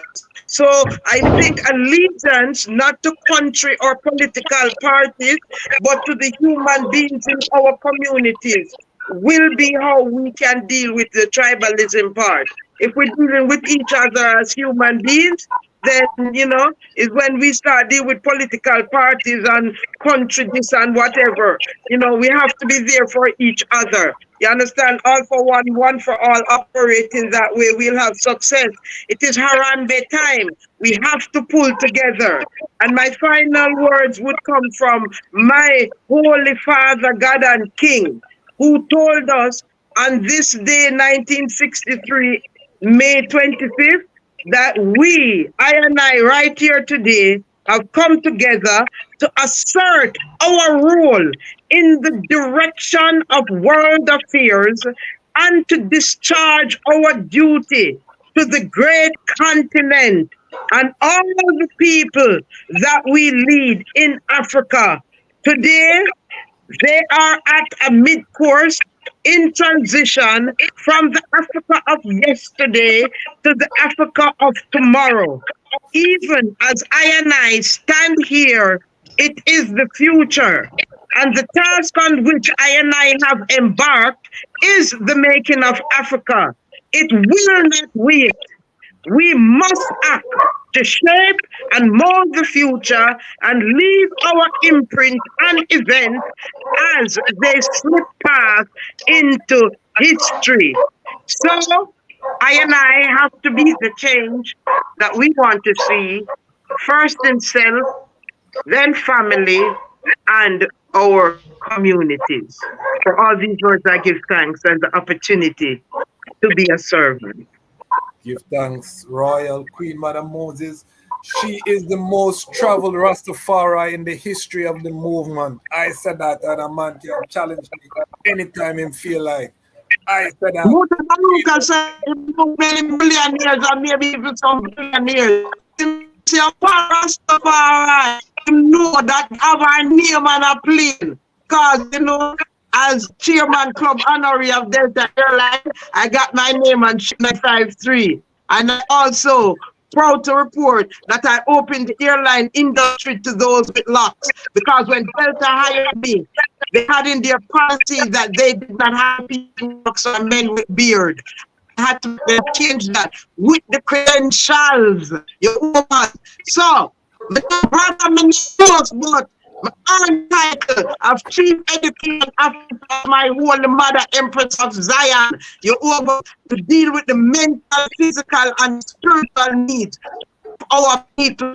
The balance in communication in business, you see, the masters in higher education, administration, and supervision, specialization in train the trainer, the masters in psychotherapy, clinical social work, divinity, the doctor of biblical studies, the PhD in religion, the master life coach, you know, certification at master level in different areas. Ready for all. We have the tools. We are the human resources. All I am come with a everything for build this, rebuild the house of Rastafari. Blessings. Give thanks, Queen Madam Moses, and I think she was giving some of her credentials there. The Wi-Fi was a little shaky, but well qualified. mighty angel. Rasifo, give us, because South Africa is a very volatile place when it comes to xenophobia. We've seen images here of other Africans being attacked. We're disturbed by these images. But what is the fullness in terms of this issue of tribalism and the return? And then give us some of your final remarks as well. Rastafari King, as you know, that I know we're in the third decade from the post-apartheid of 1994. In few days, there is this election or even selections, political scene that we are in. The issue of xenophobia, Afrophobia, racism, tribalism, His Majesty was very clear in terms of how to deal with, in terms of this question of racial segregation. But in Azania, we've been having challenges since 1994. And I think the worst part we had, it was 2008. But it has become the norm and the ritual. Whenever you have this selection and election period, you have this tendency of starting to have a hate towards Africans, not a hate towards Europeans, but a hate towards our African brothers and sisters. So I think as a Rastafari community, days like this, month like this of Africa Liberation Month and Africa Liberation Day is able to revive I&I and overstand our role as the unifiers, because we are not dividers, we are the unifiers. We are the sons and daughters of His Majesty and Her Majesty. So it is vital that we look at even the globe. You remember Queen Moses, since the Durban conference of the World Conference Against Racism, we have not even put the Rastafari program of action how to deal with the seed of racism, tribalism, xenophobia. So I now will say to this session, it will be vital for us as we review, we look back at the 30 years of freedom and democracy in Azania. We also look at what are the threats, what are the challenges that will also face the African living spora if they want to come down to the continent. And the issues of racism, Afrophobia, they're not only in Azania, they are broadly in the broader continent. And it's the issue of economic resources, it's the issue of greed, it's the issue of misunderstandings, the issue of ignorance. And hence our role today, as many of my brethren and sisters, you touch on education, you touch on the social relations, you touch on ancestral connection. So it will be vital for I&I as we are moving forward to look at the question that Azania or South Africa, the Rastafari community has been against xenophobia for many years. And I don't want to say I&I, we are xenophobic. Yes, there are some seeds, there are some irreducible culprits amongst I&I self, those who might not want to accept the other or don't want to accept the living spora. Mostly the Rastafari who are learned, because once you are learned also, as quasi, you are a threat also. So I must also look at this question of how to deal with our social relations, how to deal with this Afrophobia and xenophobia, because His Majesty and Her Majesty condemn it, and they say that it will never build I&I, it will always further this deepening of divisions. We have spoken about Ethiopia, Shashamani, you will even recall there have been challenges there. Ghana, there have been challenges.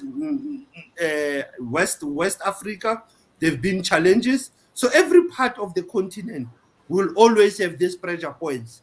So it is upon I&I in this forum, it is upon I&I globally to start to tackle these things by addressing the root cause of tribalism, ethnicity, racism, and Afrophobia. And I give thanks and praises also for this time, for this opportunity to share our voice from Azania with our sisters and our brethren and our elder Bongo Chris. We hope to link up soon, because this is Africa time. Africa must unite for the benefit of its children. Rastafari.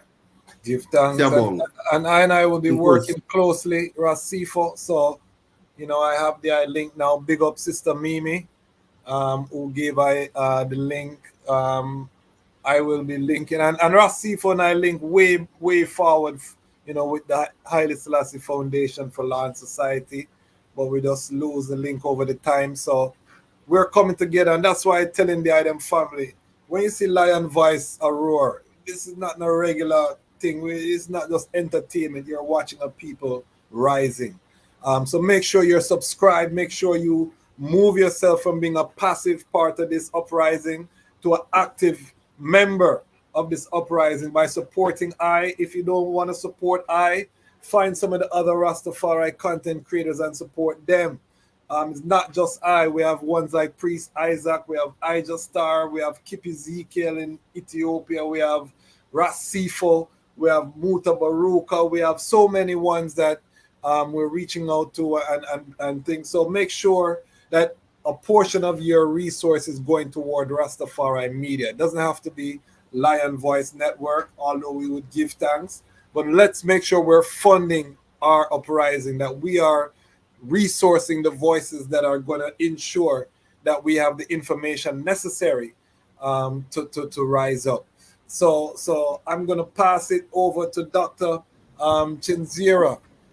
Give us your sounds on this cancer of tribalism, and how do we navigate it as Rastafari, and then give us your final sounds. First and foremost, it's interesting we're using that term cancer, which is a word I tend to just say see. Yeah? Okay. But it's interesting because today's self, the Abibitumi Kasa community based in Ghana, had a presentation. I want to just share what the title was that we keep talking about this cancer. Yeah. Okay. It's called the Successful Eradication of Cancer. I think it's powerful that today, May 25th, 2024, that we would have a presentation recognizing African Liberation Day, organized by a brethren that may have come true in the 48 contiguous US, but repatriated with full strength with his family dead and there, intact, preparing space for others to come and engage and build and do all these things we're referencing, the housing and construction and community and schools and jurisprudence and agriculture and so forth, to do a presentation led by a brethren, Ban, in Ghana, socialized at a particular time in life in the 48 contiguous, lived through the Caribbean, doing work, Brother Hebrew Foriata, talking about the successful eradication of cancer using an intracellular parasite theory. It was like this kind of gathering we have here. This was like almost 5 hours of research, documentation, testimony on how we heal ourselves so that we can live for this repatriation that we're speaking about. So we can live for that same $10 billion that I love how Dr. Willette put that. All of us is getting 10 billion. So that's like 10, 10, 10, 10, 10. I feel that. I feel the abundance. Yes. Yeah, abundance. So my word, sound, power, and strength when it comes to that is coming from a place that has given me a lot of grounding. And that's the Anu Per Ankh. And for persons that aren't familiar with the Per Ankh, it simply is a Meta-Nature term that means the house of life.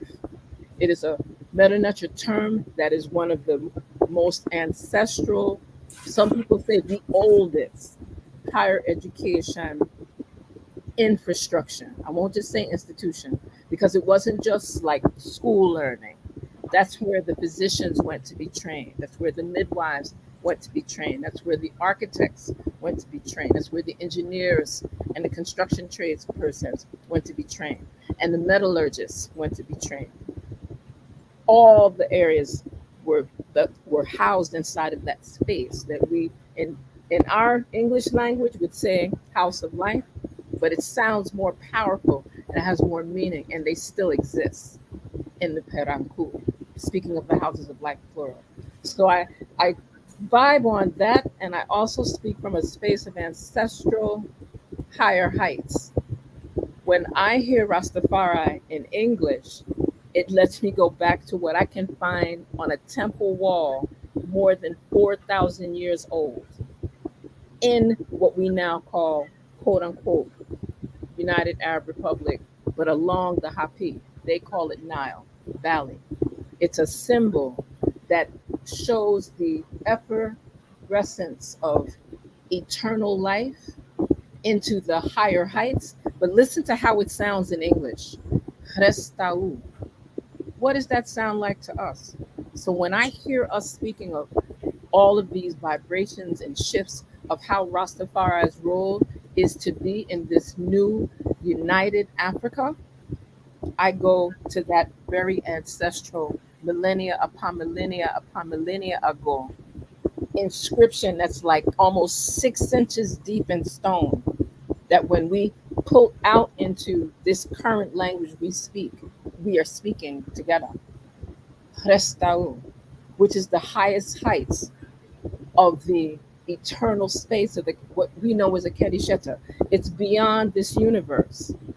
And that's what Rastafari has the potential, the drive and destiny to bring into this new united Africa. That's what I heard in the hours of our reasonings, our sharing.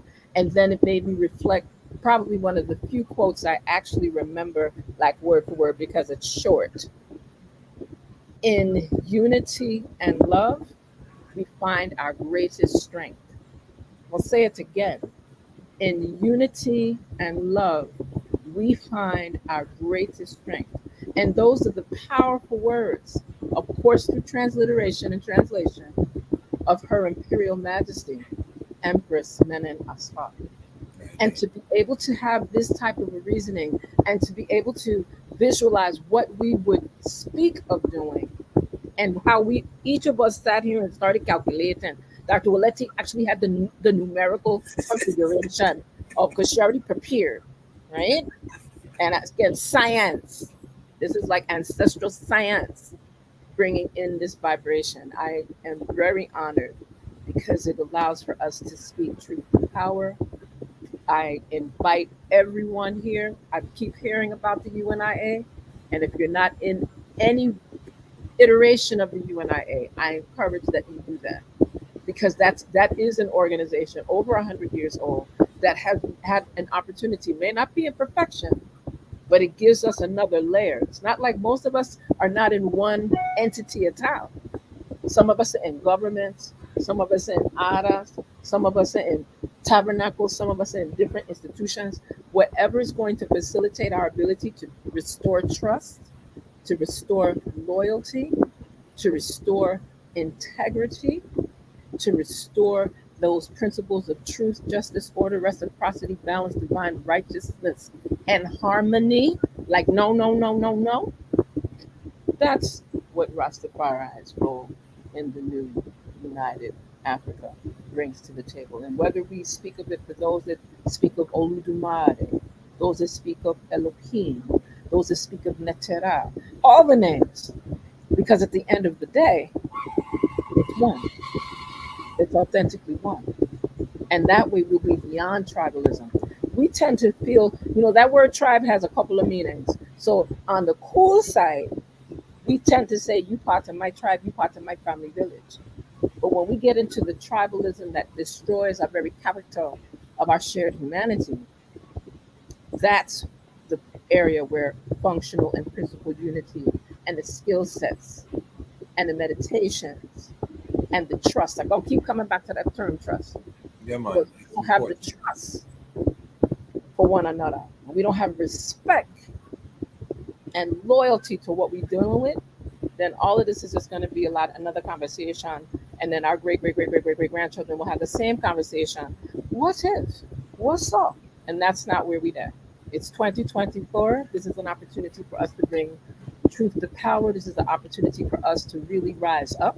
This is an opportunity for us to live up, because we need to live through this particular revolution.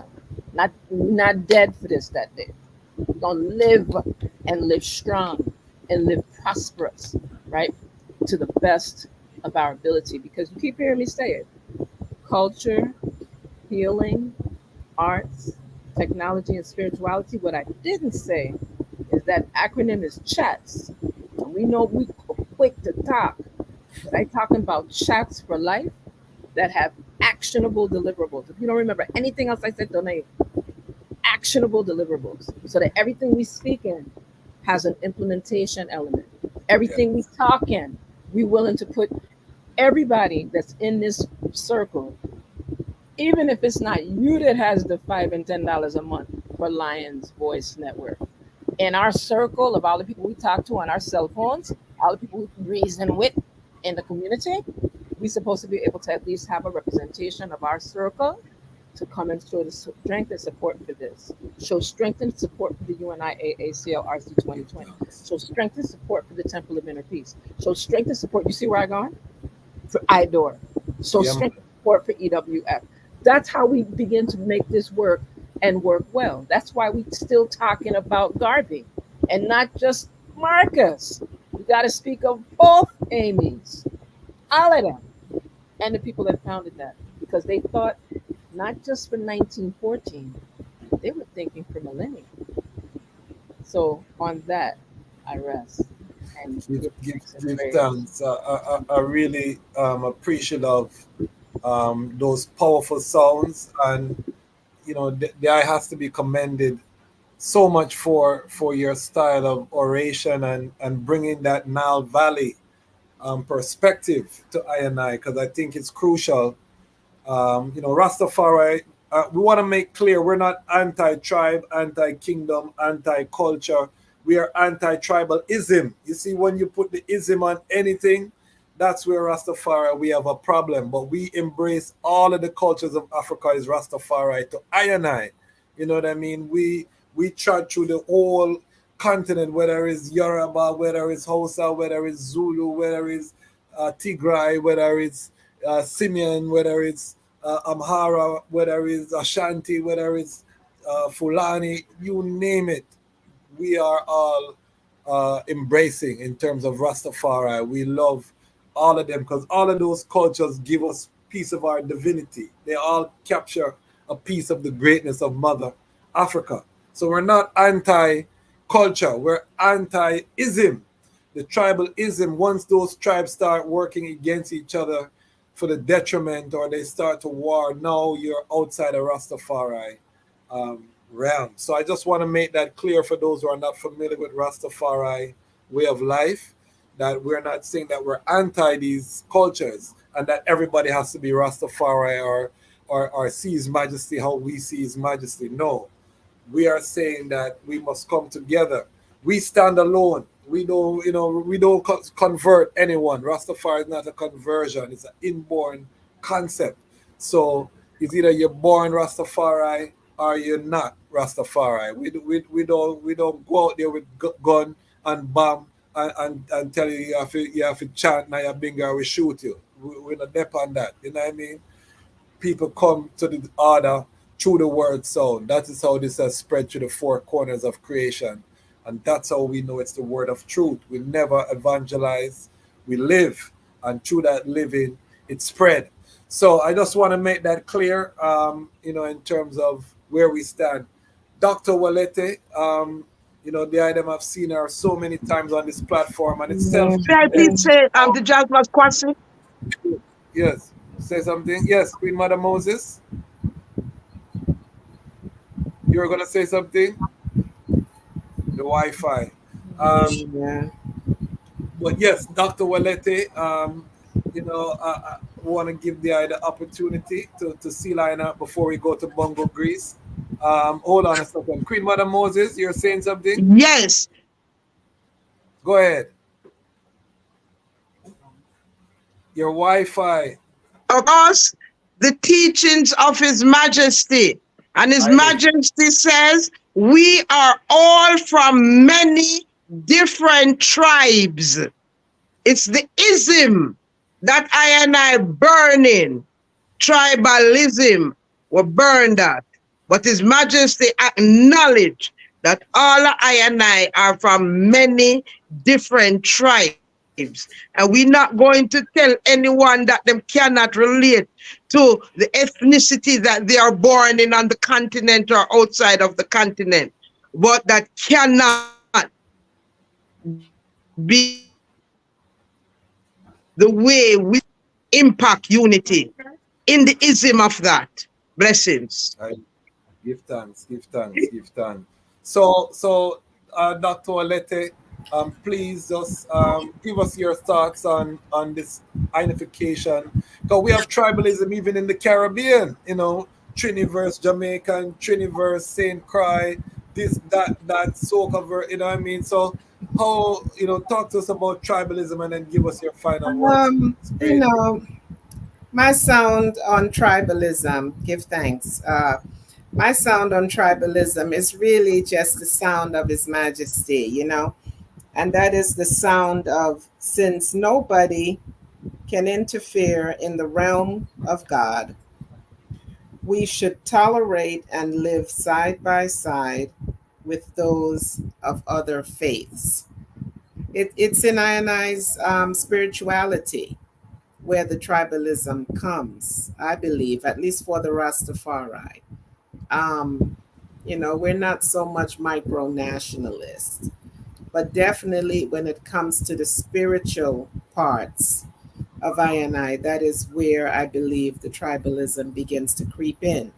His Majesty says, walk hand in hand with your brothers of different faiths, you know, and Rastafari is the perfect example of that, with all of the many mansions that govern within I and I's liberty. So I believe I and I should use that inscription on the walls of all of I and I's spaces, our schools, our bingy houses, our bobo camps, everywhere.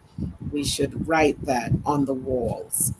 The second part of the word sound was, I remember the tribalism part, and part two of the I's question was the jazz match. Part two of the I's question. Oh, sorry. It was about just your final sounds in terms of Final sounds. the Yes, African sir. Liberation Day. Yes. And you know, to our audience who have gathered with us from around the world, Yes. just, you know, what should they be taking away from this African Liberation Day? Yes, I and I have sounded the trumpet. And I have we've sounded the obeng, we've sounded the trumpet, we wake the town and tell the people, right? Now is the time. Where are the volunteer Ethiopians? Where are the workers? You know, where are those of I and I that are going to take the lion by the mane and accept this mighty charge that I and I have been given? Right? Where are the workers? I and I are charged with repatriating and being a part of the trajectory for the new Africa. That requires infrastructure, it requires school, right? It requires conversations, government to government, and I are the theocratic government, right? And I have to speak to the leaders. Who are they that are going to go speak with I and I? I will go. I know the Jasmach Kwasi will go. Everyone on this panel will go, right? The Jasmach Kwasi, the I is charged as the one that has the lion's voice to send out the call.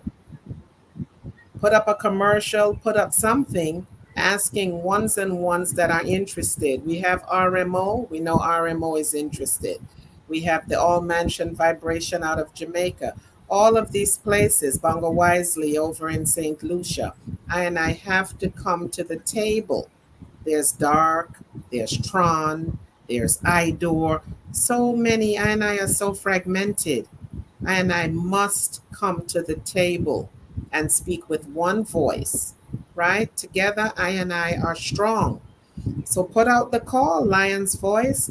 Put out the calls that ones and ones must check in. Within the next 2-3 strongs, Idor will be coming forward with some really mighty work regarding the Ghana Trod coming up really soon.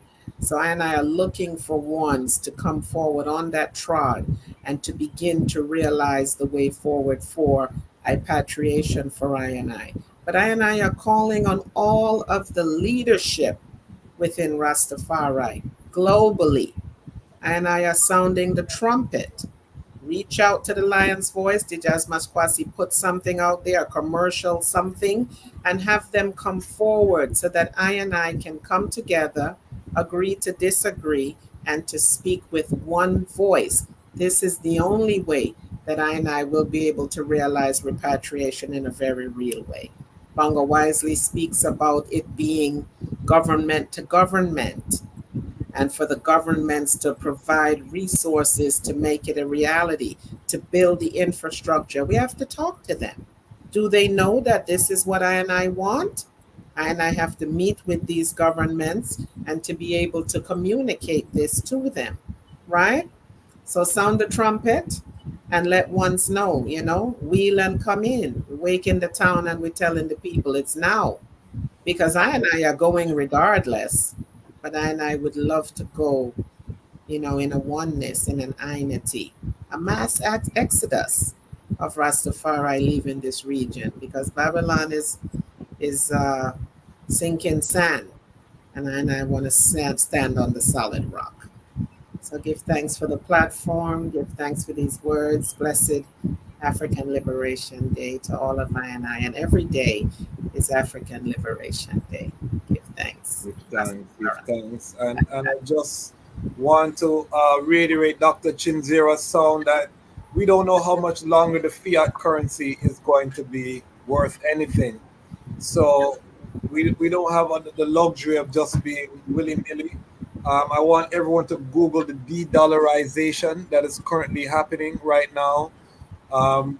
You have the global south led by the BRICS that are dumping US dollars daily. And they're buying gold and they're buying other assets. BRICS is getting ready to come out with a new world reserve currency. They're meeting in Russia this whole year, a series of meetings. And one of the major points is a new currency that would be used in between the BRICS members. The BRICS GDP now outstrips the G7 GDP. So I'm showing the item that there is a global shift happening. And I in the West in particular, we need to leverage the strength that our dollars have now and transition them into hard assets like land, like gold, like different things that are going to maintain value, but we don't know how much longer the US dollar is going to. It might cost $1 million for a loaf of bread in 10 years. You know what I mean? So we need to really be serious in terms of pooling our resources in the West and making this repatriation happen. All right, Bongo Grease, can the idol seal us up with a final word as our elder and a prayer so that we can end this epic repatriation reasoning, African Liberation Day reasoning. We're using the technology to go over land and see. We have our brother. What time is it in South Africa, Rasifa? What time is it? It is in the womb of the morning. It's almost 17 past 2. You see, so the virgin is up 2 in the morning to be with the global family, and he's smiling. So, you know what I mean? We did something right today. But we're coming over land and see. We're breaking down the division between the Rastafari community. You will see on Lion Voice, Bobo Shanti, 12 Tribe, Orthodox. You will see all of the spectrum, Naya Bingi. We're breaking down all of these barriers. This is a platform for Rastafari and Pan-African. We are non-aligned. We are independent. We are funded by the community, for the community. So we definitely just give thanks. Bongo Grease, please just give us a final sound. Yes, and again, final prayer. yes, again, as the corporate secretary, with all mansions of Rastafari in Trinidad and Tobago, give thanks on behalf of my membership and all brethren, because the all mansions of Rastafari in Trinidad, is an umbrella body of the 12 Tribe of Israel in Ayabingi House, the Bobo Shanti, African Unity, and other unaffiliated Rastafari mansions. So we give thanks for the coming together. So we look forward today as we celebrate African Unity Day for the unity of all Rastafari groups, all Rastafari entities. The time has come for I to put aside all petty differences, and look at the bigger context because our children need us. Our children need us. Our society need us. You know, I mean, look at the social structure of things within our community. We can no longer hold on to, you know, our ecclesiastical corner and see our children are being lost, or see our children lost. We now have to use our spaces to see how, as Rastafari, we can save our society as the vanguards. We have a responsibility to the welfare and well-being of the whole community, not only to Rastafari, but to all of our people. So we give thanks this day, you know, for the wonderful discourses by, you know, the elevated brothers and sisters of the Rastafari faith, because as you know, many are called, few are chosen, and it's always a chosen few, the laborers are few. However, we give thanks for all the brethren and sisters out there that have the heretical strength to remove the light from under the bushel and come out and let's save the children today. So we give thanks, we give thanks, we give thanks to each and every one who claims say and call the sacred name, highly I, Selassie I, King Rastafari, and Empress Mai, and I, Harambe, one perfect love. Give thanks, family. And family, remember that the time has come for the lions and the lionesses to tell our own story. And this is the Lion Voice. Eli, Selassie I the First, King Rastafari, Almighty I. Michael Shemai representing, I will say, Hail Lion Voice, saying it is time for the lions and the lionesses to tell their own story. King David killed Goliath with a stone, we original dread. The fittest of the fittest shall survive. My people, open your eyes. Wake up. Blessed love, this is Queen Omega, representing for all lions and lionesses. With the lion's voice, we come to tell our story. Rastafari, live it. Hey, the lion's voice, Rastafari.